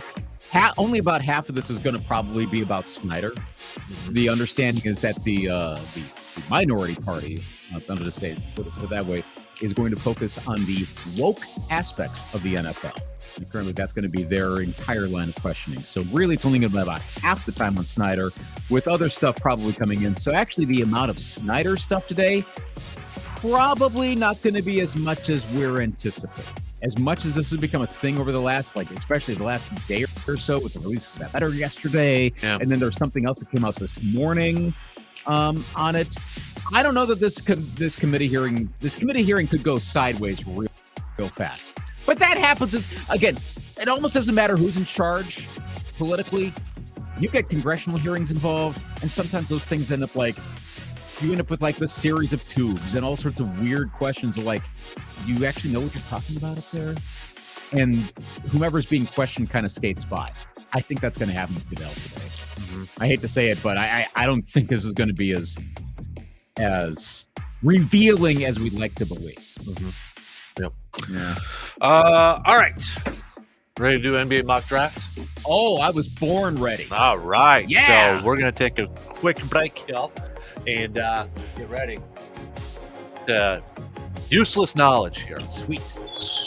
Sweetness right here. I worked on this for 2 hours last night just for you. 2 hours last night coming up with this mock draft. Just for you. While I was having dinner, you were doing that. I secluded myself in the man cave. For the people. For this useless mock draft that nobody probably cares about besides you. So I'm even kind of 50-50. Oh, great. Got a take on today's topics but can't call in? Then hit us up on Facebook, Twitter, or the text line and let your fingers do the talking. Giving it your all on the court? Make sure you have the right partner by your side. Highland's Leg Cramps Quick Dissolve Tablets. America's #1 leg cramp relief solution for over 10 years. No water needed, no stomach up.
All right, it's time. We got so the NBA draft is tomorrow. It's not tonight. It's tomorrow. But the Orlando Magic are on the clock. Your Orlando Magic. My formerly favorite team in the world, the Orlando Magic, even ahead of Green Bay at one time in my very young childhood. But third time they've had the number one pick, and they've nailed them before. Yeah, they have. Actually, no, fourth time. Because they had. Yep, this Shaq is the fourth. Hardaway. Nope, Shaq, Weber, That's right. and then Dwight Howard. Traded for Penny Hardaway. Dwight Howard. What'd I say? There's like this emphasis on the Dwight Howard. There's no apostrophe there. There's no E. There's Dwight Howard there. But I would say that was successful first overall picks for Orlando in their history, right? By and large, which is saying something considering they haven't won a title. I'm not ripping on them. They've done really well at the top of the draft, and they've gotten They did parlay those into finals appearances, so that's good. Still, it'd be nice to actually get the title. Yeah, thanks to Brandon. I think it was last week or the week before when he sent me this day in history when Nick Anderson missed those free throws. So appreciate that, Brandon. That's wicked, right? I wouldn't do that. All right, so I'm gonna get this out of the way here. Okay. I will mispronounce half these names. Okay, sounds good. So I'm just saying it right now. Y'all don't add him. Yeah, y'all. I don't care. I don't care. Okay, just save it. I'll tell you right now. I will mispronounce half these names. Okay. Because it's just because I've never really heard of them because they're overseas or they're playing at. I don't know who they are. For the G League Ignite. That's it. Exactly. I think that's a thing that doesn't get focused on. There are players. Remember the whole debate from a couple years ago? You got these high schoolers that are going to go in the league and get paid and then enter the draft. There's a few that are from that G League. They're going to get drafted in the first round. Yeah. So, they're winners. They got paid a little bit. Now they're going to go to the NBA draft. Yeah. Huh? So I think that's kind of overshadowed or doesn't get talked or highlighted enough. No, it doesn't. But that's definitely a thing. Mm-hmm. All right. So, do we need music for this? But they don't have it, do they? NBA draft music? Yeah. We just find general NBA music that counts. No, you got to use draft music. It's what we do with the NFL draft. Yeah, but the NFL draft has actual the pick is in. I think TNT had something, and then ESPN uses the. Don't they actually use the NFL draft one for that? Oh, maybe they do. Which but that throws me off because every time I hear that, I think NFL. Yeah. So no, everybody's copying NFL or the Fox has the main theme song for football and baseball. Bring back the old school baseball on Fox. They did. Did they? Remember a couple? Well, I don't have that, so I can't watch the World Series the last couple of years. What is it? The actual baseball? Oh, you're right. Yeah, you're right. But for the longest time, they just had the one. They did back. Oh, I can't remember exactly when, but you're right. They. It was like a branding thing of let's have the whole everywhere. I'm glad they went back to that. Kudos to them. I know it's all, but then also ESPN bringing back the NHL one. That people would have been actually angry if they didn't do that, which is pretty rare on a sports theme, but that would have happened. I can't tell you how many times getting ready for school in the morning and ESPN was on. I can picture the graphic in that song of the next game coming up. It was that graphic where you had one picture of a player from the two teams on the left side, and you had the teams in white font with a brown background or black background. Oh, I don't know how many times at 6 o'clock in the morning watching ESPN I had that. That was yes. Yep. There you go. I was saying earlier that life is better after you hear that. Right. But I was saying earlier that I've been watching more of the Stanley Cup and that. It's a good year. If you're on the fence like me and trying to get into it, I would say this is a good year to be watching it. Okay. They've been entertaining. Yeah. They really have. Pretty solid. I'm enjoying it. Unless you like low scoring 1-0 stuff, but yeah. I like goals and I like fights. By the way, I did see the trailer for the Red Wings and Avs. Did you see it? I did not. Oh, Lord. Okay, can I play it really quick before? I know we're sideways here, but come on. Yeah, mock draft. Let's break down some hockey. But I'm just going to play it so you can hear it. because it got me geeked up, man. Okay. Let me see if I can. Yeah, right here. There it is. So Patrick Waugh is the first person talking. Okay, Patrick Waugh, right here.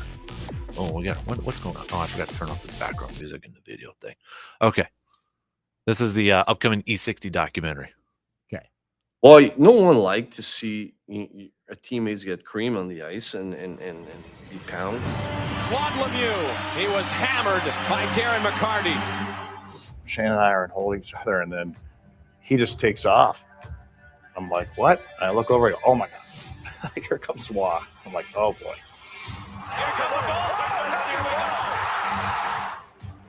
I saw Patrick Waugh leave his net. If he leaves, that's my guy. I just started charging at Patty, and I wanted to get to Patty before he got to those two. And at the last second, I just saw something in his body where I'm like, he's about to jump. And look at who stepped in on Patrick Waugh. Brendan Shanahan. They were flying. They were off the ice. Oh, and they collided. I just remember my brother saying to me, if you're ever in a fight, just don't stop throwing punches. Patrick Waugh came flying out of the goal. Patrick Waugh dropped all his equipment and is taking on Mike Vernon. Mike Vernon with a great lift. Follows up with the right. It's like a boxing match now.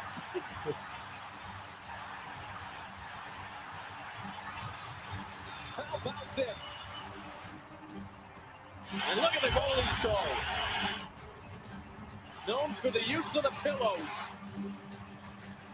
Dude, it looks so awesome.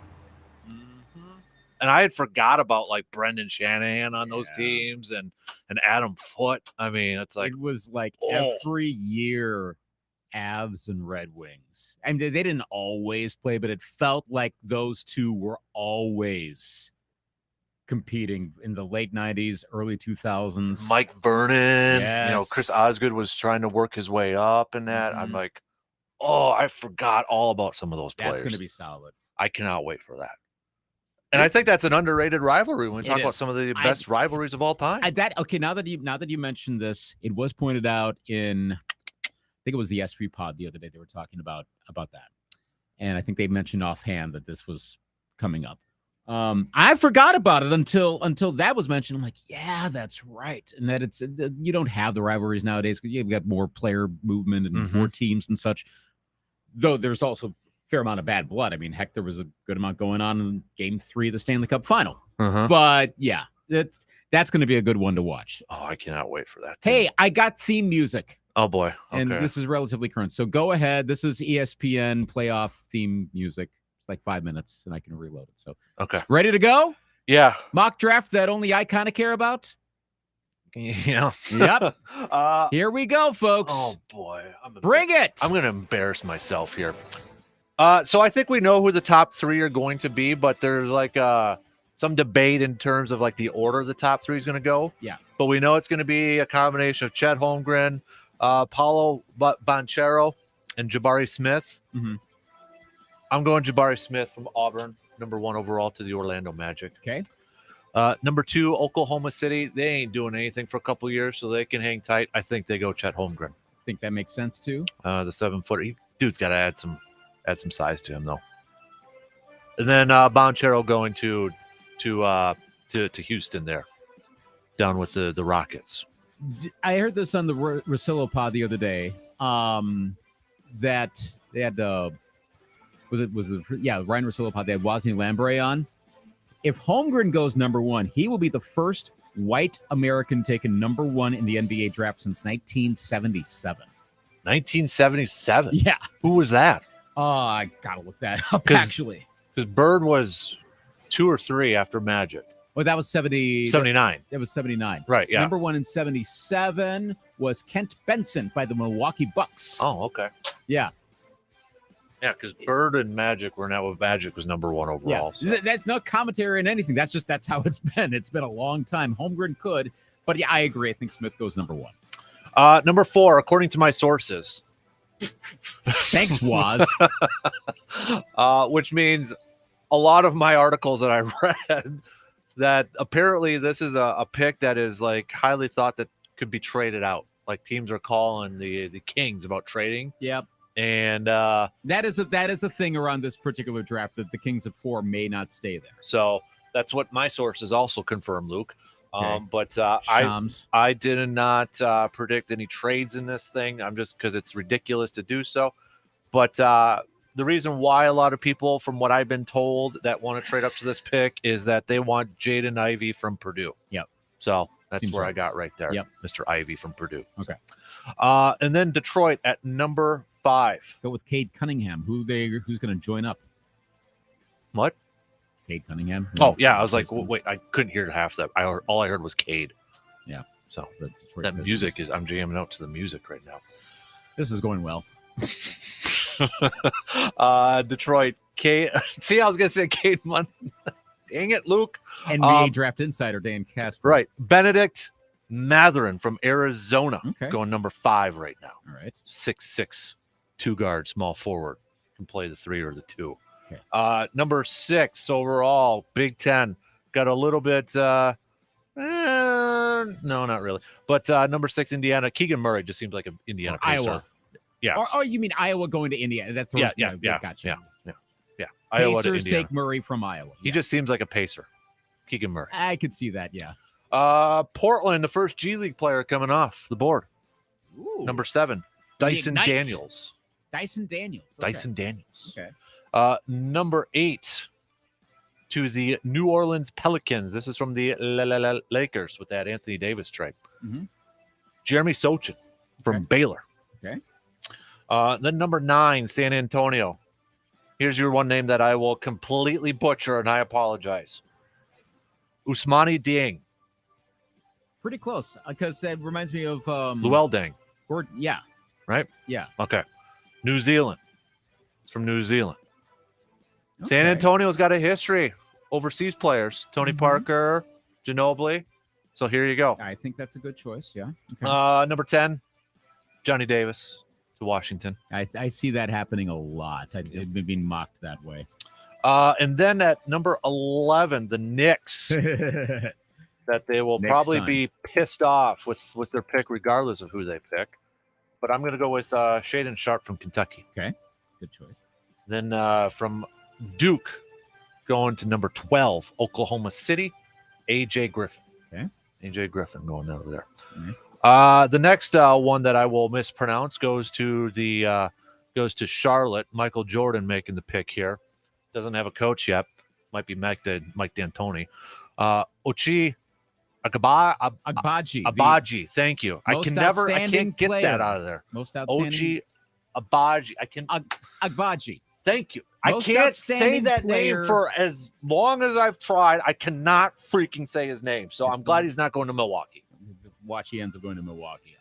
He's, you may remember, most outstanding player from the Final Four. Yeah, national but champions. that doesn't mean I can still say his name. I want to work on that. Well, you know Maybe. what? I finally nailed down Giannis. So, I got a little bit. Well, when Cleveland plays the Bucks in the playoffs, that's a possibility. I think could happen. He's going to Charlotte, not Cleveland. Luke. Okay, Come on, Charlotte let's pay attention to the mock. Okay. Come on. Sorry, I was looking at a different mock here. Because going to Cleveland is Jalen Williams from Santa Clara. Okay. Either way, it is possible that Agbaji could end up playing the Bucks in the playoffs. So you've got a few months to work on the name. Agbaji or Agbaji? Is the G silent? I believe. I think wait. You believe and you think? I so. need an I'm going official based ruling. on what Jim Nance said. Okay, Jim Nance is pretty good. So he's okay. Yeah. Where am I at? 15? Mm-hmm. 15 to Charlotte again. Yes. So Jordan, okay, he already just made a pick at 13. He's going to give a call to his one-time rival, Mr. Penny Hardaway. Talk about this kid. He's going to draft this kid, Jalen Duren from Memphis. Okay. So he's going to use Penny Hardaway as his resource right there. All right. So, okay. Where am I at? 16? Hawks. We're going to the Hawks. We're going to the Ohio State. Branham? Malachi Branham. Yep. Okay. I can't read my handwriting. Malachi Branham. I can Oh, read. boy. I was doing a talent, man. Come on. Okay, so yeah, we got the Ohio State, but that's not the only Ohio State player. We got another one coming up, I believe, later on in my mock. Okay. Yes, we do. Okay. And 17 now. Houston. Mhm. Blake Wesley. Going Okay. Blake Wesley. All right. 18. Chicago. Going with a big. Mark Williams. Duke. All right. Good choice there. Number 19. Your Timberwolves. Who are they going to pick here? Mr. Weird this is so weird that they're picking at 19. It's usually top 10. Yeah. Because they actually made the playoffs. They're actually decent now. Okay. Well, who you got? We got Tyrone Washington from Washington. Really? Yeah, Tyrone Washington from Kentucky. Kentucky, Tyrone right. Washington from Ty Washington Ty Jr. Washington Jr. from Kentucky. Okay. Yep. Number 19. Going point guard with that. So basically kind of taking the D'Angelo Russell role. Correct. Okay. Yep. I would be He fine could play a with little off ball. He's 6'3", so Okay. maybe a little bit there. I would favor that as a draft pick for my Wolves. Yeah. Okay, cool. The next Buckeye comes off the board here at number 20. EJ Little. Okay. Number 20 to the Spurs. All right. Spurs got quite a few picks in this first round here. It's about time they actually do something with it. Mhm. 21, Denver. We're going to go with Terry from Arizona. Dalen Terry. Dalen Okay. Terry. 22, for any Bucks fans, was hoping that maybe he could fall down to him. The run ends, though. Patrick Baldwin Jr. goes to Memphis. Pairs So up with close. Ja Morant over there. So close. Not Not quite. quite. Another G League player comes off at 23. Jaden Hardy going to the 76ers. Okay. And then 24, the Milwaukee Bucks. I think has been the most popular mocked one there to the Bucks if they keep this pick, although I think the Bucks trade. But if they keep it, Wendell Moore Jr. from Duke. Solid choice. Solid. 25, again, the Spurs. And this just seems like a Spurs pick. Nikola Jovic from Serbia. Okay. Yeah, that's very Spurs. Right? Yeah. Thank you. Another G League player coming off at 26, the Dallas. Marjan Beauchamp. That's Houston at 26, right? What? Yeah, that's right, because the Rockets just got it. That was the Christian Wood trade. So this is a Rockets pick, but yeah. Rockets, yes, but Beauchamp from Beauchamp, the G League Ignite. From the G League. See, they already, you know what? NBA.com, you need to update this because that's the order I'm looking at right now. They still got it as Dallas. I'm getting worried that we're going to end up with the same. The Dallas Mavericks select. No, it's not them. Miami at 27. Going to Wake Forest here. Jake Laravia. Okay. Number 28, Golden State. Going to Auburn. NBA champs. Yep, NBA champs going, and they're going to get a big that's best defensive player, one of the best defensive players in this draft, Walter Kessler. Okay. One of the bigs down there. So, all right. You got to replace Draymond Green, right? So, 29. He's got a podcast to do. Hey, we were ranked above him or ranked one spot below him, so we got to get after him. 29. Got Memphis on here. We're going to Zags. Andrew Nembhard. Okay. And then I would like this guy for a buck. I don't know if they'll go and get him this early, though, but you know what? Oklahoma City gets him with the final pick. Christian Braun from Kansas. Okay. The sharpshooter there.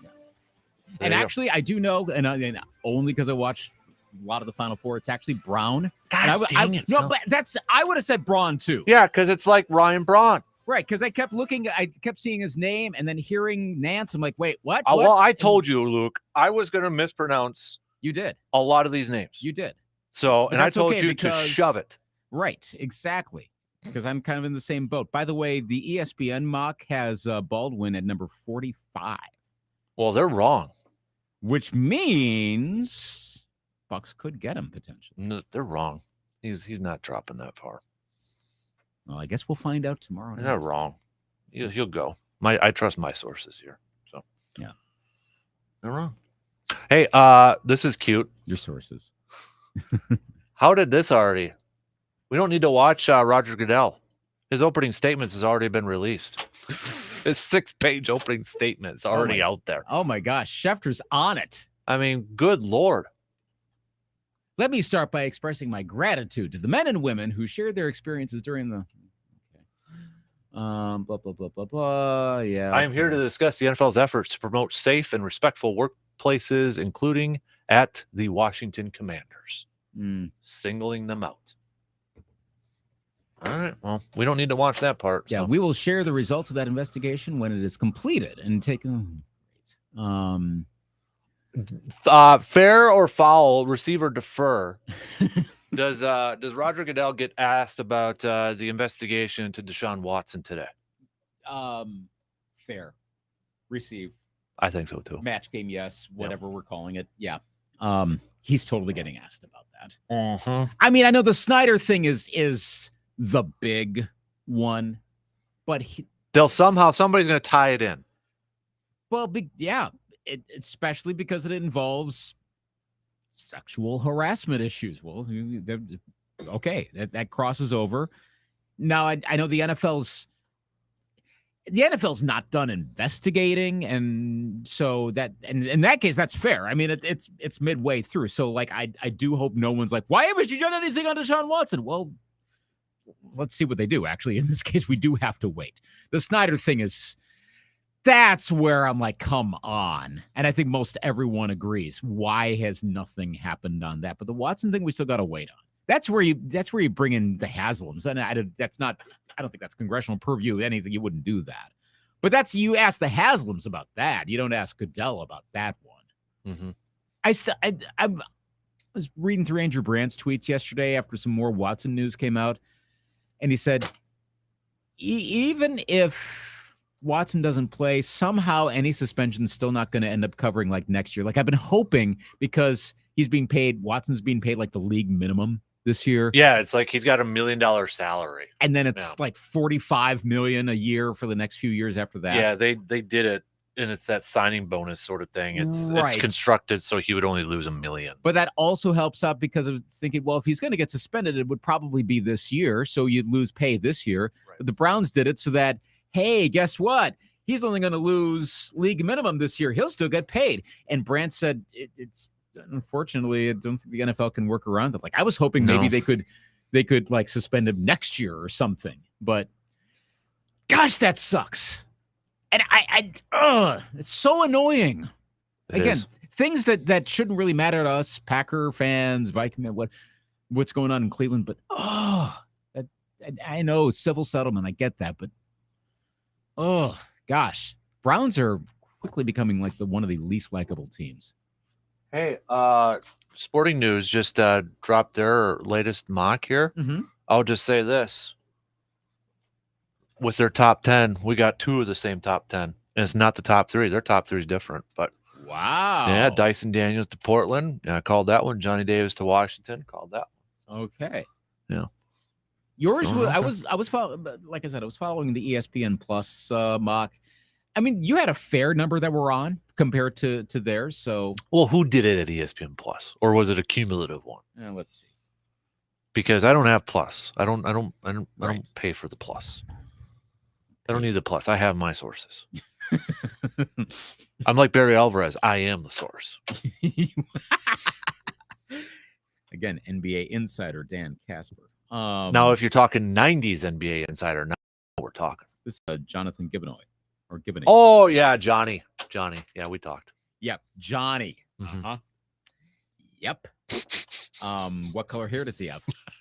Well, every time I talk to him, he's got a hat on, so it's hard to tell. So then why does he not have a hat in his official ESPN? Well, you don't wear a hat in your official pictures, Luke. I mean, come on. Why are you talking to him in person? Don't you text like everyone else does nowadays? Yeah, that's why, once I've seen his Facebook profile, he's got a hat on. That's why. You go by his Facebook profile. Yep. Johnny be good. That's what we say in our group text with Adrian and Shams. Or Woj, as most people refer to Adrian. But he doesn't like that. He's not a fan. Nope. Even though he types it in his he tweets. doesn't. It's one of those things that's it's like everybody's got those nicknames they don't like, but they know everybody else likes it, so you got to run with it. Has to. Okay. Yeah. They got to run with it. It's a thing. Okay, I expect you to tip picks like mad on Thursday night. That would be kind of funny if I will be following your Twitter feed, and I expect do the thing like Oh, who was it? Was it Michael Silver or whomever was the guy that was doing the tip picks in the NFL draft, but they were doing it like in a special kind of wording, so you kind of knew. Oh, yeah. Oh, who is that? I know what you're talking about. It was really clever. But Adrian kind of does that too. Woj, sorry, but Woj does that kind of too. Thank you. He does comes up with a different adjective or verb every time. He does. That would be. I think I might do that. I'll just randomly say, sources tell me the Spurs are selecting, so and so. But be careful. And then it's completely wrong.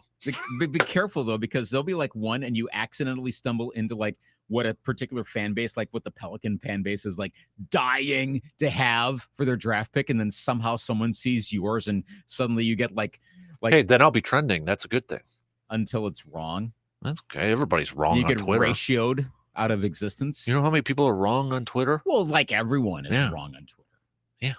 That's why, these people on Twitter, they've got like these, especially during football season when it's like free agency, these random people, because you have a freaking blog that gets 2 views from your mom and your grandma. You go out there and you say, yeah, I've got a source saying so-and-so is at the airport and they're about to sign with so-and-so. And it's like, give me a break. This program, we've only got like 5 listeners. We're not much better, but we're just a little bit. Yeah. Like we got 2 more. It's not like, again, like you said, it's not a I got 5. But I think sometimes it's like 6. I've seen the numbers. Depends. It depends. It spikes a little bit. Because like when we get a bunch of texts, it's probably the same dude, but a couple times on there. Yeah. Different names, different phone numbers, a couple cells. I don't know who's real on Twitter or Facebook. You got so many burner accounts out there. That does remind me of the old joke my dad used to have about the old Sid Hardman Sports Huddle show on WCCO radio on Sunday mornings, and we'd always joke that it's like the same 3 guys constantly changing up. Hey, now we're gonna go to Al in Edina, and that it's just the same people calling in all the time, that they have no listeners. That's not the case at all. They did, but it always sounded like the same. That few you guys. know. You know of. Now Dave in White Bear Lake. Trick of the hand. Yeah. Speaking of, writers, I did not realize Red Smith was from Green Bay. Really? Old school, really, as in you didn't know, or really I didn't know that? I didn't know. I did not know that either. Oh, the old-time sports writer? Mm-hmm. Yeah, I just saw somebody on Twitter the other day said that he's got like a school in Green Bay, a park, and something else named after him. I'm like, Red Smith was from Green Bay. Yeah, Red Smith School of 4th through 8th grades. Mm-hmm. If you don't know Red Smith, look it up. Longtime sports writer. And yes, there, in case anyone's like, you mean Red? But half of everyone in sports media back in like the 40s was nicknamed Red. Okay, Yeah. It was a thing back then. But yeah, Red Smith, he was a good one. Mm-hmm. Yeah. Him and he did not have red hair, by the way. Well, yeah. He just didn't like his actual name, Walter. He was big into hunting and fishing too. I was doing a little research on him yesterday. So. Okay, we're rambling, but the mock draft that is guaranteed to be completely wrong. Well, let's see. What you'll probably end up getting like. I'm gonna put the line at 2.5. I'm taking the over on that. Okay, how about 3.5? Over. Ooh, okay. I think you're probably gonna get like 7 or 8. Right. Now, how are we gonna grade this? At the position they are, because there's so many trades, or teams? Or are we doing like the half point thing? Half point if it's in the right position. Okay. Draft position. Yes. Okay. Half point. Half point if it's in the right. Got it. Yeah. Okay. No points if it's like totally wrong. But what if it's teams have multiple picks and it's like flip flopped? So Johnny Davis. Okay. Okay. Here we go. You got a full point right if it's team and position. You nail it exactly as is. Yep.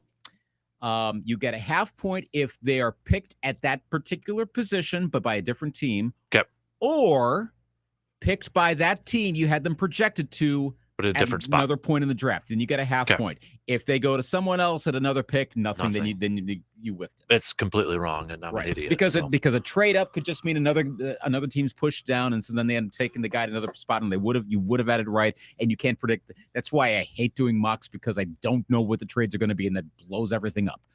Then again, I make NCAA tournament picks, and that there. I was going to say you do one tournament thing, picks. and it blows it up. So who am I to talk? Right. But right. Yes, so that's what we'll say. Full point, 2 half points under those two scenarios, and then 0. When's the next one I got to do? Major League Baseball or the NHL one? The MLB draft should have happened by now. That's usually early June. When is that? July 17th through 9th. Ooh, my birthday weekend. Oh, that's right. They're moving that over to the... So I got to spend my birthday trying to figure out what high schooler is going to be drafted in the first. That is a tough one to do. Challenge accepted. I will do that. I will do it. Only one round. Just doing one round. However, to quote Stephen A., NHL draft is July 7th, July 8th. Okay, so I got the NHL one first. Yes. I will be gone that week, but I'll do it ahead of time. That's right. I'll do it ahead of time so you have something to make fun of. Good. So Adam and I can deep dive into that. Yep. So I will do content. And then I'll do the baseball first round one for my 17th. So they're doing it on a Sunday, the first round. Yeah. Well, again, it's trying to get some extra attention on it, huh? Yeah. Day of the Futures. Hey, that's actually a pretty decent time, right? That's actually not. Yeah, it's got. Well, they're doing it with the All-Star break, so maybe we'll move it to the 18th. Well, but if it's on the 18th, then it gets overshadowed by the home run derby. Well, then you still got the second round or whatever. You do, but again, if you do it if you do it on Sunday, like I said, it's the Day of the Futures game. It is on a weekend. Because what else is happening that Sunday? That's the final day of the Open. But that's what do you mean? What else is happening on that Sunday? It's my birthday. July 17th. Yeah. Okay. Besides your birthday, the 3-6. The Open is wrapping up, but that'll be in the morning. So you'll have the afternoon. It's not the worst idea. It's pretty solid from them doing it on a Sunday. I will get them that. NBA's. I mean, I know there'll be an NBA Twitter's nuts in the entire summer. Training camp isn't even starting yet. No, so it's actually a good time to do it. It is. It's better than their Tuesday, Wednesday, whatever thing they used to do. Noon. Hey, here we go. Yeah. Maybe next year I'll figure out how to enter that draft. NBA insider and MLB draft prospect Dan Kasper. How many more titles how can we add an NFL one and an NHL one on there now too? We'll you can give you a commercial break to think about it. The NFL one will be a little bit harder. Because you actually need to do well with it. Yeah, I was going to say, you can't even say practice squad. Yikes. All right. We got to take a break. You're listening to The Dan Kasper Show. Summer is a time for having some fun and getting outside and enjoying activities. But is pain holding you back from enjoying your summer?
We're running out of time, but it's one of those mornings I wish we could do this for another hour.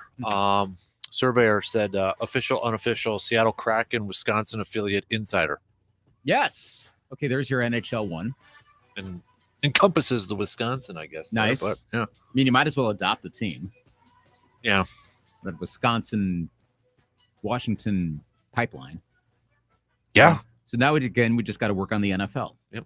Because you got to be careful with that. We do. We got to, but Washington, Wisconsin pipeline is also the trail that we called Bigfoot Trail. Wait. You have stock in the Packers, right? I do. Oh, there. Duh. NFL owner. NFL owner. Dan Kasper. Well played. All right. It's settled. Nice. So make that your Twitter bio. The whole thing's got to be your Twitter bio. I don't know if that can all fit in the characters. It's going to be one of those really bad abbreviations. Yeah. Got to have a bunch of emojis in there, too, to make it really pop out there. So, all right. Have a good rest of your Wednesday. DP and a dance are up next. We'll be back at it again tomorrow morning, just past 6 a.m. Talk to you then. You're listening to the Dan Patrick Show on WAYY Eau Claire.